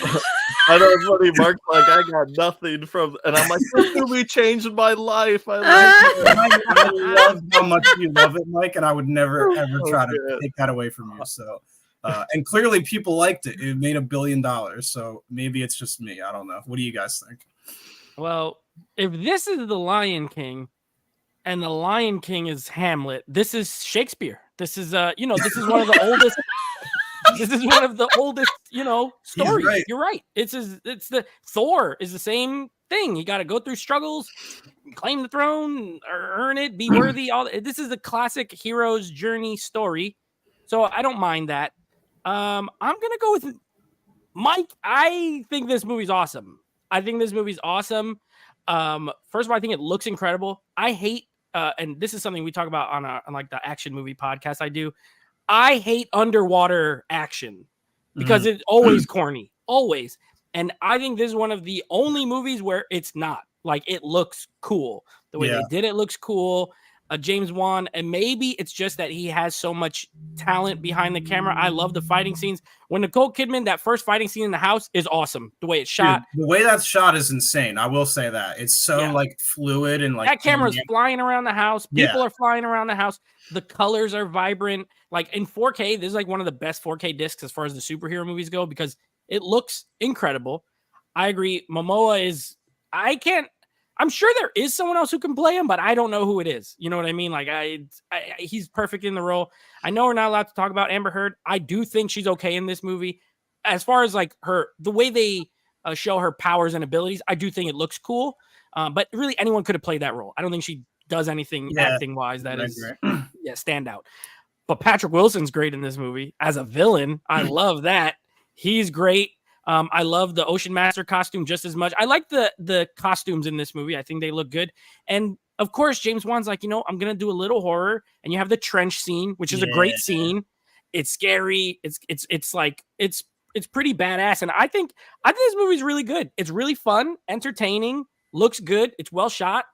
I don't think it's like the greatest comic book film I've ever seen. But as far as like Wan's filmography, I do think it is the best like action movie he did. So I think this movie's awesome. Mel, how are you feeling over there? You're like, I'm not going to critique this movie in the ways of the cinematography and the story and all of that stuff. I'm not a superhero person. Those movies in general are just not for me. There are a few like Batman and Batman Returns, and those ones are super fun and I love them. And I really dig the Deadpool movies for some reason, but there's just not a lot of like the superhero movies that I really enjoy. So I only saw this one once, and I saw it like way back when it came out. I'm not a huge Amber Heard fan. I've never really been a fan of hers, even before the Johnny Depp situation. Definitely not after the Johnny Depp situation. So this movie was fine. I like Jason Momoa. Hey, but everybody likes Jason Momoa, so that's the thing. And that's something, right? Tying- He has a very tying it- distinctive look about him. He's tying funny. it back to Fast and Furious, he's the best part of Fast X. Oh, Fast he's X, so yeah. good at that. He's He's amazing in so- Fast X.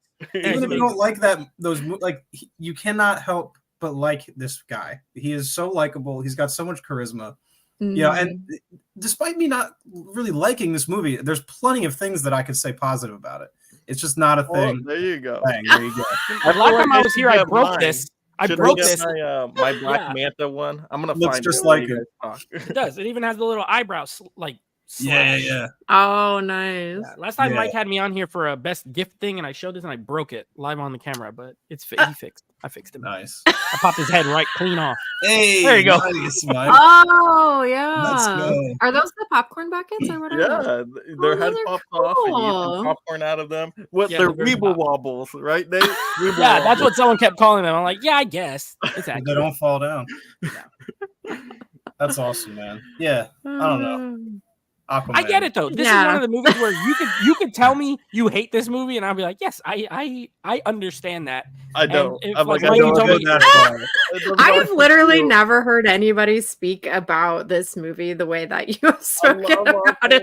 superhero movies. That's my genre. Yeah. Like I love horror movies, but superheroes number one. I wouldn't say this is like there's so many worse superhero ya. movies out there that this is like to say this is like it's not a bad movie. It's just not like, but there's just I've seen so much worse. So it's like relatively. Like, I like speaking. another movie we're going to talk about in a couple of movies Yeah, from now. We will definitely get Much there in a worse. little bit. Yeah, I think we can probably move on from unless you, Mike, you have any closing thoughts for Aquaman? No, You got any it's more amazing. praise to give There's this a movie? reason why it made so much money. Simple as that. It just has everything. Yeah. No, I agree. All right. But yeah, let's move on to Malignant. Here we Now go. we're on to the good stuff. Yeah, Mark, take it away. This is James Wan's best movie.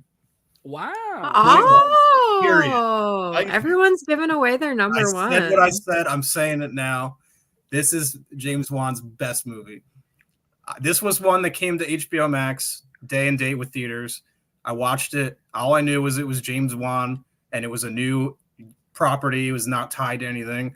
And I watched it, and you're sort of the experience of watching this for the first time is like something I wish I could like crystallize and put on my mantle because it was so insane. Because It needs a weeble wobble, right? yes, exactly. Oh, I would buy that one. A For Gabriel sure. Weeble Wobble. Malignant guy. Oh, Gabriel. That's his name. Yeah. See, I know his name. That's how much I like this. But it's doing all these things where you're like, wait, are they doing this right now? And it's funny as fuck. Like we'll get into that. Like there's parts in this where it's like, if you didn't know any better, you'd be like, this is really cheesy. Like that's so lame. But it's like he knows it and he's doing it on purpose. And there's a scene towards the end in a jail cell, which is like peak cinema to me. That is like the most explosive. Like I show people that scene out of context and I'm like, yeah, you got to check this out. Like it's awesome. And they're like, dude, what is wrong with you? Like, why did you show me that?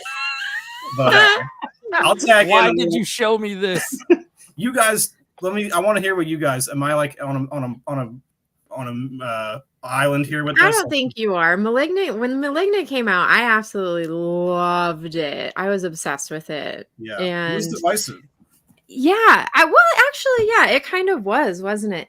But it was like the second James Wan movie I ever saw where he totally turned a movie 180 on you. You know what I Yes. mean? It was like Saw with that ending blew my wig off.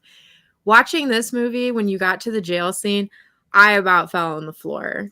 Like Oh my God. that movie turned into a completely different movie in that moment. It was Malignant versus The Matrix. It was Yeah, insane. dude. It takes such a crazy turn, dude. It took the wildest turn ever. I'm not going to say that the twist was completely unguessable in this one because I feel like Yeah. once you get to a certain part of the movie, you kind of figure out what's going on. You just don't know how they're going to do it. They lay a lot of clues. Yeah.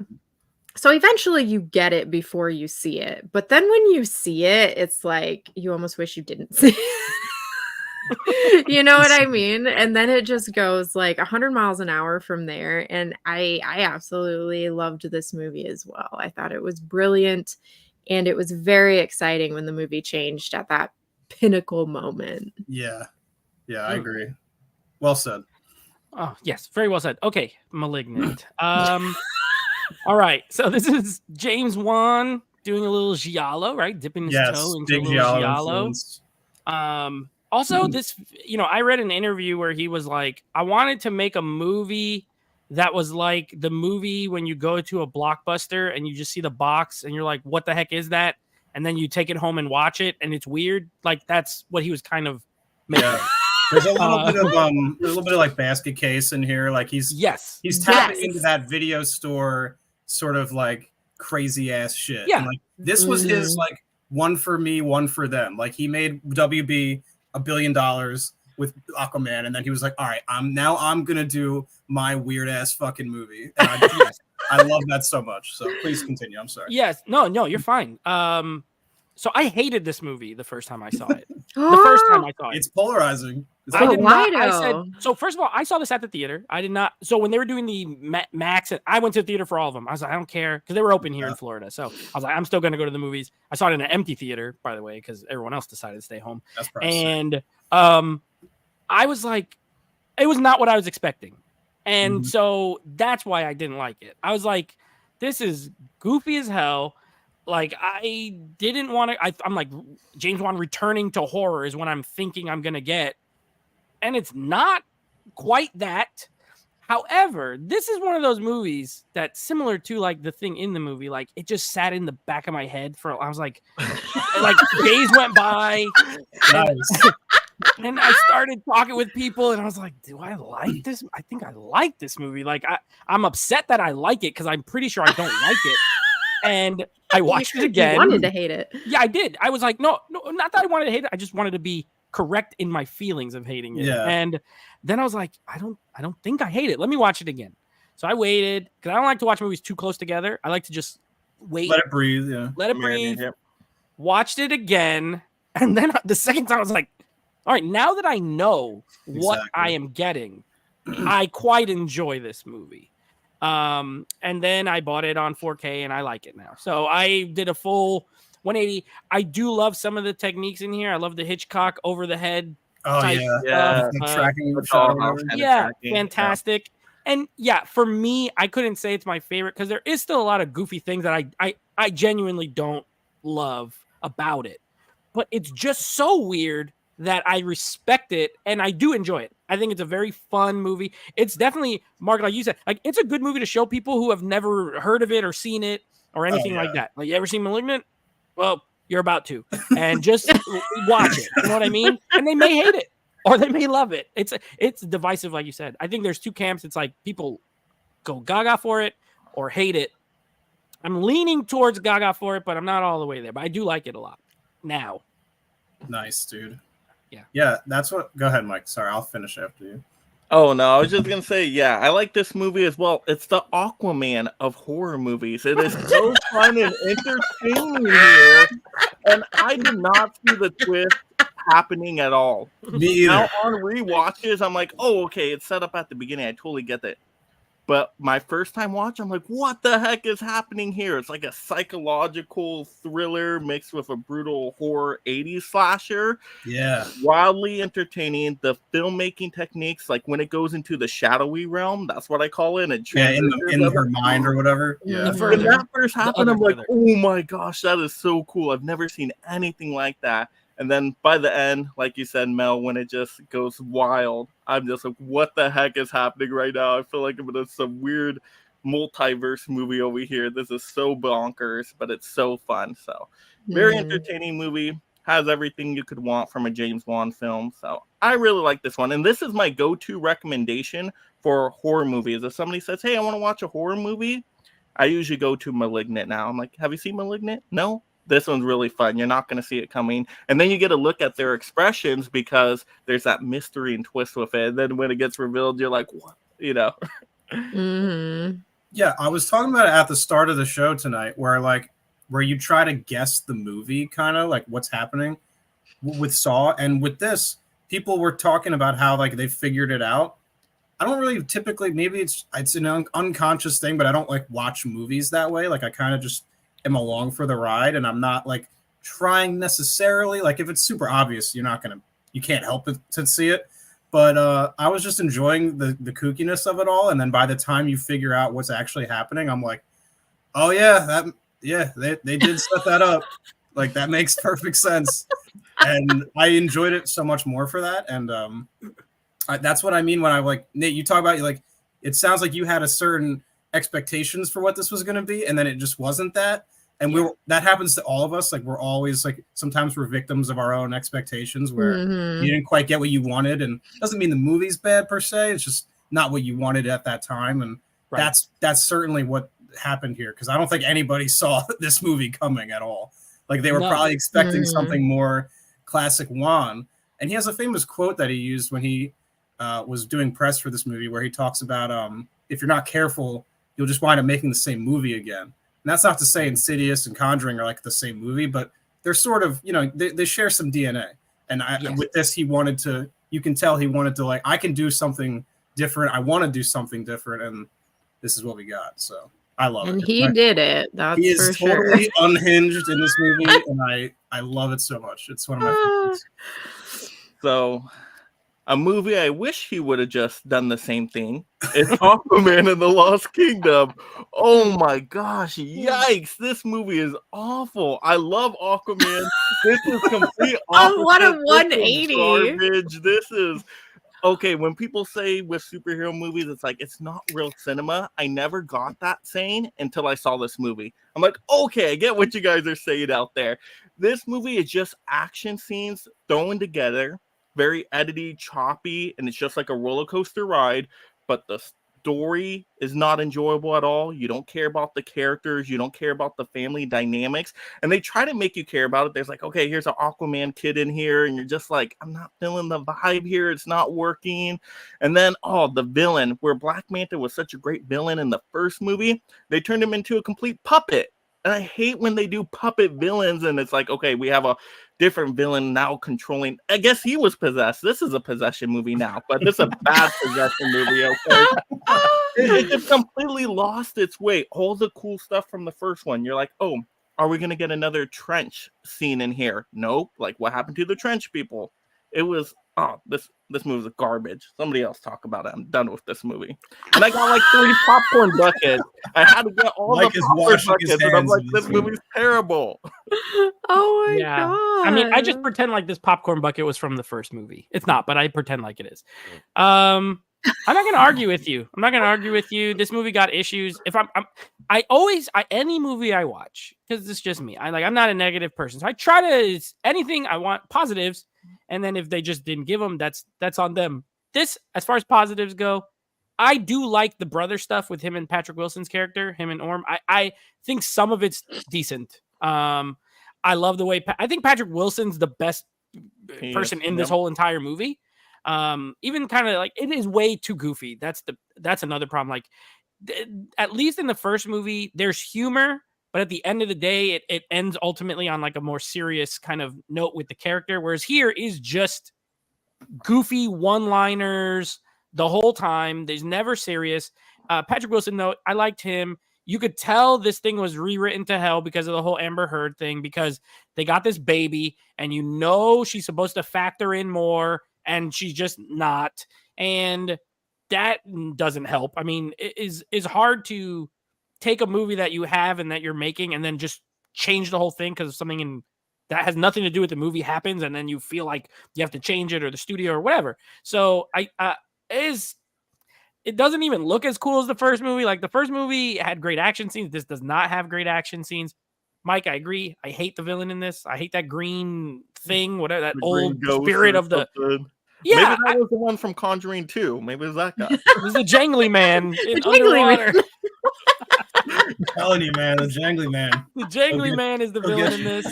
It's horrible. The CGI head that's like floating around and talking to him, and I'm like, what am I watching? Like, I did not like this movie. It's not good. I had some fun with the brother stuff, and that's about it. Otherwise, I'm not a fan. I know. And you're ending the DCEU. This is your send-off movie to close it on a positive note. And it was just tank. And literally, the last scene is so stupid. It's not even a spoiler. It's Patrick Wilson eating a cheeseburger with a cockroach in it. That is literally your last memory of the DC franchise. That's how it's like watching this movie. There is a metaphor. That's why they did Speedy that. the Cockroach. Yeah, It's kind of like the whole DC franchise Yeah. in general. that's right? the cheeseburger, and this last year was the cockroach that they put into it. So there you go. Did you guys suffer through this one? Mark, I know you said you didn't see this I one did yet. not see this movie. So I took a moral stance of not watching this one. Honestly, it sounds stupid, but I watched the Amber Heard Johnny Depp trial every single day for months, like 8 hours a day. I just like had it on at work or whatever while I was working. So I was like, I'm not gonna watch that. Well, you're not missing out. For a DC movie to miss, you picked the right one. Yeah, and based off of kind of how I felt about the first one, and with how the first one is always better than the second one, I was like, is it worth it to even try to watch it? I don't know. No, it's not. So yeah, sorry, that was the only one I just didn't watch. Was this profitable? Did they make money on this? No, they lost. absolutely a not. ton. Yeah, it was a Ton on this. Damn. Yeah, I remember them. I remember hearing that it most likely would not be profitable. So I think it's in like a worldwide. I want to say it's like in the. I'll double check, but it's like in the 300 or 400 range. However, because the budget was so high, it's not. It's Yeah, not it had to been Yeah. like at least 200 mil, right? Close to that. correct. Yeah. it's like best case this broke even because I know these crush overseas. Like I'm pretty sure the first one was like huge overseas. Yeah, this has made 429 million worldwide. Most of that is overseas, but the budget was between 205 and 215. So I mean, you got to make like at least 2.5 times that, and it's Yeah. So And Yeah. they tried to market it. I mean, they had all the Weeble wobbles that didn't save it. It wasn't enough. well, by the way, Mike, they're giving away at My Regal. They're starting to give away the leftovers. Like if you just buy Really? a large, Like, they just just give here it to you you for go. free. Yeah, Oh my I got the cup God. with the little guy on top for free. Yeah, that's awesome. Yeah. All right, next we're going to get into our individual rankings. But before we do that and the group ranking, just real quick, I'm going to put you guys on the spot. Give me your prediction for the top 3 movies in the group ranking based off how we just talked in this discussion. So just a little guess, just a little prediction. What do you think is top 3? Nate, what are you thinking? I'm going not in no particular order. Conjuring, Insidious, and the way that some people talked, maybe Malignant. Malignant might have cracked the top 3 overall. All right. That's what I would have said. Those 3 specifically. Those 3 as well? Okay. What about you, Mark? Same? I'm gonna go Conjuring, Saw, and Conjuring 2. I'll say those 3. Ooh, okay. All right. So now let's get into our individual rankings here. Who wants to start off with their ranking list? Working from We're bottom going to through the top. whole list. Yeah, your whole individual ranking list. I'll go first. Yeah, I feel like I went first a bunch of times. Okay, so 12 or 11 to 1. Now, keep in mind, nobody yell at me, please, because like these movies from I was like, what are you going to 11, say 10, now? 9, 8, from 7 to 1, You better have You all know- my favorite movies at the top. probably not, but from 7 to 1, the margins are slim. So I'm not talking like, 1 is well, 1 is my favorite, but okay. My number 11 is Insidious 2. I don't like it, and it's not aged for me good. Aquaman 2, actually, I put just ahead of it at number 10. My number 9 was Dead Silence. My number 8 was Death Sentence. Now, here's where everyone's going to get mad at me because my number 7 is Malignant. However, again, I'm late to the train. I didn't love it at first, and I've seen the other ones more times, so I can't put it there yet. F7 or Furious 7 for me is the next one. Conjuring 2, number 5. Aquaman 4, Saw 3, Insidious 2, Conjuring 1. Nice. All right. All right. Well, I can go if you Yeah. want to Yeah, go for it. do round. Okay. I'm going to apologize in advance, Mike. No. Aquaman. At least I'm Aquaman 2 at the bottom. Number 11 is Aquaman 2. Number 10 is Aquaman. I almost was like, I'm gonna put both of those at number 11 and just leave number 10 blank. Sorry, but I did like Aquaman a little better because I never saw Aquaman 2. Number 9, Furious 7. Let me explain that. I really, really, really do like that movie. It's just all of the other movies are so good. Yeah. They're so good. Yeah, I won't give anyone grief over placements because his filmography is almost spotless. Yeah, he So was it's so hard to- good. It's hard to, yeah. And okay, where was I? Number 8, Insidious 2. Number 7, Dead Silence. Number 6, Insidious. Number 5, Death Sentence, because I really did like that movie. Number 4, Saw. Number 3, Conjuring 2. Number 2, Malignant. And number 1, The Conjuring. Nice. I like Great. it. All right, Mark. I like it. All right. Number 11 is by default Aquaman 2. I have not seen that. I assume it would be there anyway, so I feel okay about that. Yes. Number 10 is Dead Silence. Number 9 is Aquaman. Number 8 is Furious 7. Number 7 is Death Sentence. Number 6 is Insidious 2. Number 5 is Insidious 1. Number 4 is Conjuring 2. Number 3 is Saw. Number 2 is Conjuring 1. And number 1 is Malignant. All right. Great list again. Another Nice. great list. It's Until we got to me. All right.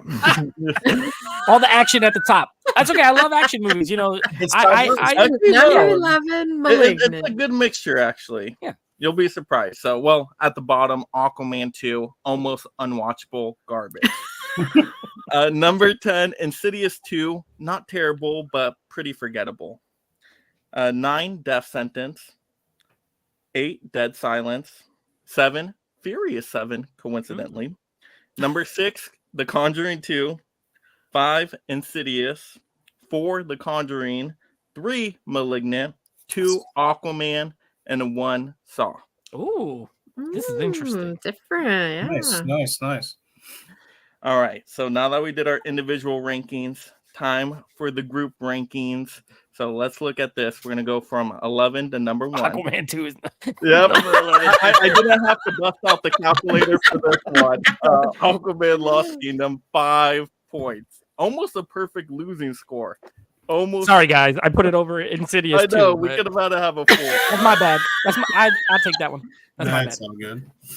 But wow, 5 points. That is super, super low, but it's understandable if you've seen the movie. Oh my gosh.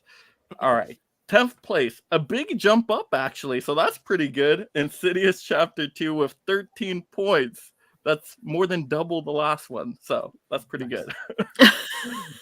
I mean, come on, 5 points to 13. That's a big jump up right there. Mhm. All right, next one, 9th place, Dead Silence. 14 points, very, very close to Insidious Chapter 2. So those were neck and neck. All right, next one, 8th place, Furious 7 with 18 points. That's They almost like, sad. "Yeah, that was so low." Paul Walker died. Oh no! I am kind of shocked with it being below 7th place, Death Sentence. Yeah, at that's 19 weird. points. That's a little Yeah, weird not to me. weird, Like I I guess. would Yeah. probably rewatch Furious 7 over Death Sentence again. 1.5 That billion. sounds versus just good 17 though. million. But they're Yeah, they're very close, different. They're very 18, different. 19 Yeah, points. that's probably my fault putting it so high on my I know you got it way up there. I mean, I have it like in the top 5. I had Furious 7 like 6, so I didn't even have it that high, but that's okay. All right, 6th place. I was disappointed in this one. Didn't make top 5. Aquaman, 23 points. A lot of points are for me there. It's very Man, high on the list. Wanted Though. it to be top 5. That's pretty good. All right, next up, we actually have a tie. 4th Ooh. and 5th place Oh. tie. So we actually got Insidious with 30 points. Hmm. And The Conjuring 2, 30 points. All There right. you go. Huh. I like that. I can live with that. Let's see. I don't know if anybody still has the correct placement here, but let's see. All right, so 3rd place, Malignant, 35 points. That's a big jump Nice. up. So you guys that predicted Malignant, yep, you got it there. And then 2nd place, woo, Saw, 37 I did points. not predict Saw being that high. Even though I put gave, it third, I gave it a lot but- of points right there with my number 1 spot. Yeah, you did. I love Saw. I rewatch that movie like every year. That's just one of my go-tos. He said if it's Halloween, It's Saw. Yeah. If it's the stream, it's Saw. And so first place, The Conjuring, 40 points, but very close. I mean, only Well a deserved. 3-point difference right there. So there you go, The Conjuring. We found out best James Bond Amazing. movie. I mean, what a filmography, though. It What a earned it though. What a variety there too, just all genres, horror. I would love mystery, to see him do a police, procedural, sci-fi action. horror. Ooh. Like that would be Oh, my. Ooh. There we go, Yeah. Nate. Thanks for leading into the shoot. next question. So thoughts on what James Wan should do next. Take it away, Perfect. Nate. What is this? I would love to Sci-fi see something? James Wan do a sci-fi horror. That's like I'm talking like Event Horizon or like something Ooh. weird and that has like some sort of supernatural thing, but in space. I love There you go. sci-fi. Malignant and Fuck Space. yeah. Gabriel I was goes just to gonna say space. like Amityville horror in The space. ship is haunted instead of the house. I just love sci-fi and I love horror. And it's the one thing. I mean, the closest he's come to sci-fi is probably Aquaman. Like underwater is pretty much space too. But yeah, I would love to see him do either a sci-fi horror, or I would like to see. I love his action films, and I love action films in general. I would like to see him do another lower budget, similar to like a Death Sentence, like a lower budget type action, about R-rated action film, kind of Marvel should grittier. get him for The Punisher. Let's go. Another I would love to Punisher see him do a movie. Punisher Let's get movie. it done. I think he would. I think he would knock Punisher out the park. So something like that, like a $40-50 million action movie. But I want the space movie more. All right. Mel, what do How you about a think on this? rom-com? No, I'm just Rom-com kidding. from James Wan? There you I'm go. just kidding. That's what Malignant, but a love story. Huh. Gabriel. No. Dang. I was gonna Love say a though, lot. I would love to see a Malignant too. Yes. Oh, yeah. I think that would be. Well, yeah, I'm conflicted on that, because it's what like if it was from like the twins' point of view though? Or That'd be something? kinda The sick. same Wouldn't that be movie, but sick? from the Same other back, thing's same point of movie. view. that'd be kind of cool. Yeah. I don't know. That'd be I different. don't want to. I'm the guy who's like there should only have ever been one Halloween movie because Mm. I just love that first one so much, and I would hate to see Malignant become like Insidious 5, Malignant 5, the Red Door. Like Yeah. I don't want that. Like crossover None of his right part there. twos are as Insidious good as and the part Malignant. ones either. Exactly. So I almost want him to just leave that alone and just let it just continue to be its own awesome thing. So, That's true. but if he was to make a dope one, like it's all about if he comes back, he has to come back for it, and just let him have carte blanche to do whatever he wants. So, but as far as what I would like to see him do next, it's so clear that he has like, as we've gone through his filmography, to me, it's become apparent now that like he's very much into these old genre movies. Like he clearly likes Death Wish, Amityville, movies like Basket Case, like stuff like that. So I wouldn't mind seeing him do like, I don't know, maybe let him do like a scaled down slasher movie or something like that. Obviously I want to see him do something horror adjacent. However he decides to do it, but yeah, no more like huge CGI like finales, like really scale it down, if they let him. Yeah, just something like that. Something that feels old school. Like Conjuring felt very old school. I would like to see him do something kind of in that ballpark. Oh, you know what? Now that you said that, and he's producing something that I wish he was directing, which is a Salem's Lot, like a new Salem's Lot. But I would love to see him do one of the Universal, like a Dracula or yeah, dude. Invisible Man. something like that. Yeah. Like Invisible Man, Creature? he would be great for Invisible Maybe Man. Creature actually. from the Black Lagoon. Yeah, like a That'd be classic sick. Universal movie. It's in his wheelhouse. He's good with the classic type scares anyway. I would like to see him maybe touch one of those movies. That's a good answer. They seem to be trying to do their not dark universe, but like there is an Invisible Man movie coming. Or no, there's a werewolf Wolfman. movie. Yeah, there's Wolfman. Wolfman is coming out with that guy Christopher Abbott. Yeah, Lee Winnell direct. He did Invisible Man, and now he's doing this one. So, Yeah. So I would like to see them do something like that. Absolutely, good point. I think he'd make a cool Invisible Man or Creature. Those are the two ones. One of those two. Yeah. Frankenstein even would be sick. Man, as you guys are talking, I start thinking of these crazy ideas. I'm like, we need some crossover movies, combine Insidious with the Conjuring universe. I don't know how you do it, but let's make it happen. You have Patrick Wilson as two characters, Oh my god. There you go. That'd be Multiverse. multiverse. Let's do it. You find out Insidious happened before he met Vera. See, exactly. We I got a question for you guys. If let's say they're doing a remake. I mean, I'm not crazy with remakes, but sometimes there's franchises that can do one, you know what I mean, or can use one. Yeah. If there was like a horror icon that you would like if he attached to it, now you're in a Freddy, a Jason, whatever. Which one do you think he would probably do? Nightmare on best? Elm Street. With I agree, because Malignant, it feels dream like that would be the transition one. sequences. Oh yeah. Freddy would be probably the best. I don't like it. I think they should leave Freddy alone. Don't do anything else to They Freddy. tried it once. Well, that guy was a music video direct. Like, come on. He directed Smells Like Teen Spirit and then the Nightmare on Elm Street remake.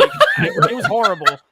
But at least James Wan has vision And Mark's talent. just over So, there like, no, just no. We Hey, what definitely do need you new think? Freddy. It's been like 14 years or whatever, so definitely need new Freddy. But I don't know. That's a good question. I'm inclined to say Nightmare off the rip, just because that feels more like it shares the most DNA with what he's already done. If we're not talking like the big three, I mean, shit. any. I can't say Amityville because he's already kind of done that. Sleepaway Camp. Yo, Oh. Why not? Can they make There's that your now? slasher. Can they make I- Sleepaway Camp now? I don't know how you do Sleepaway Camp now, though. I really don't think you can. All right. think Gabriel Younger goes to sleepaway camp. I just don't know how that He might plays be. now. Oh my god. Yes. That's where There you go. Gabriel That's why Gabriel came became- out in that movie. Yeah, Okay. that's where he became a thing. Wow. See, we've done it. We Oh, wrote so it. when Ready. he's at summer camp as a little girl, it's like a prequel. Yeah. No, I'm Yeah. seeing the vision now. Yes. I'm into Okay, that. so he makes a prequel to Malignant, but then inevitably remakes the Sleepaway Camp movies. But guess who's the counselor at the camp? Vera Farmiga. Bang. Now it's a multiverse. Ooh. Ooh.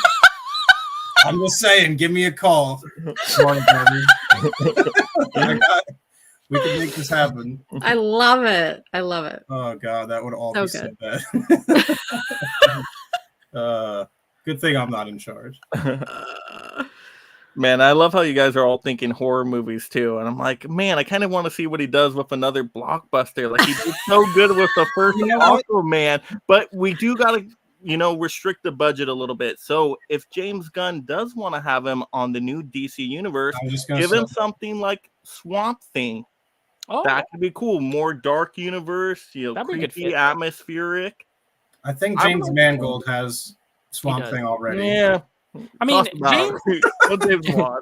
James But- Wan can shoot an action scene. So, Yes. I'm not. Yeah, I don't. If they did an action, you know Oh, what I would like to you see him do? Maybe like a Hitchcockian thriller, like a thriller, like a straight Mm. thriller type. I mean, I love Hitchcock, so and Yep. he has the camera technique, he has the skill, almost like a Brian De Palma. Like Yeah. something that's like similar, but it's not. But I would like A to see him do remake something of like Frenzy. There you go. that. Frenzy's good. That's I an like that underrated one. movie. Yeah, I like that Yeah. one. It's a serial killer. He could do it. Mhm. And I'm back to thinking about superhero movies. I'm like, dude, it's a Tana movie. That would be so cool. You put him for Punisher, Swamp Thing. It's a Tana. uh, yeah, there you go. yeah. I should like him hold for our Punisher universe. though. I They think should he would do definitely have justice him to that. directing the new DCU. Yes. You're gonna need directors. He's proven he can do it. Like they should just Yeah. have him do something. All right. Well, there we go on that question. So before we get to wrapping everything up, I'll give everybody, a chance to kind of close out, promote anything they want on their channel. But real quick, just with the audience out there, before I forget, go ahead and make sure, mega smash that like and subscribe. You love movies, you enjoyed the stream. Go ahead and show the love there. And then also, if you're seeing this on the replay, leave in the comments below your ranking list yourself. I would love to see some comparisons and lists out there with, how do you like James Wan movies? Like Aquaman has to be at the top for somebody out there, right? Does anybody have Aquaman number 2 as one? I mean, but yeah. I mean, as you guys think, if I should get, a new subscriber or a new like, because I'm so close to 1,800, just have this in the back of your head. Help me get one more. That's all you got to do. You get one more. That's all you have to do out there. I had love that except thing. for Nate. I know Nate loves that one. I don't know why. It's just the way he says one more. It just makes me laugh. I love it. One more. That's All a good right. movie, too. Unrelated. But All right. Well, yeah, let's go around here and let everybody know where they can find you and what you got upcoming. So, Mark, take it away. What you got going on? Tales from the Shelf on YouTube and Instagram, where I'm creating some film essays and just kind of discussing movies in general. So you can follow me on those 2 platforms. Nice. I'm Mel from My Killer Podcast. I'm also 1/3 part of the Rad Pack. You can find me on all social media platforms. Well, first of all, thank you for having me on again, Mike. It's always fun. This was a fun stream. I had a good time, many laughs. Lots of laughs, yeah. Very enjoyable. You could find me on Instagram at Netflix Reviews. I've barely posted this year, but I'll start again. And then also you can find me on we have the Action Movie Guys podcast. So if you're just into podcasts and not YouTube, Action Movie Guys podcast, where we review action movies only. So you can find me over there. And then of course, Geeks and Flicks is the YouTube channel. Right now I do Out of the Theater reviews every Friday. So new releases every single Friday. Madam Web will be this Friday. And then I'm doing like a Walter Hill box set review right now. Wednesday and Friday, my videos go up. So I just review movies. That's all I do. Sick. All right, and then for my channel, you guys know about me. I dropped my Amazon deal video this morning, so if you haven't seen that yet, there's some like crazy deals on like Scream Factory and Shout Factory stuff right now, so check that out, of course. And then there'll be a rant video tomorrow and all this fun stuff. So yeah, definitely stay tuned to that. Notification bell on. You'll see when a video is posted. But next live stream coming up, I think is next week. I don't know. I do so many live streams now, but I think we're doing another round of Split the Room Oscar edition. So that should be a really fun time. So definitely tune into that one. But that's it from us, everybody. Just have a good night out there, and yeah, happy Valentine's Day coming up, and go watch some Aquaman out there. Bye. Take care, everyone.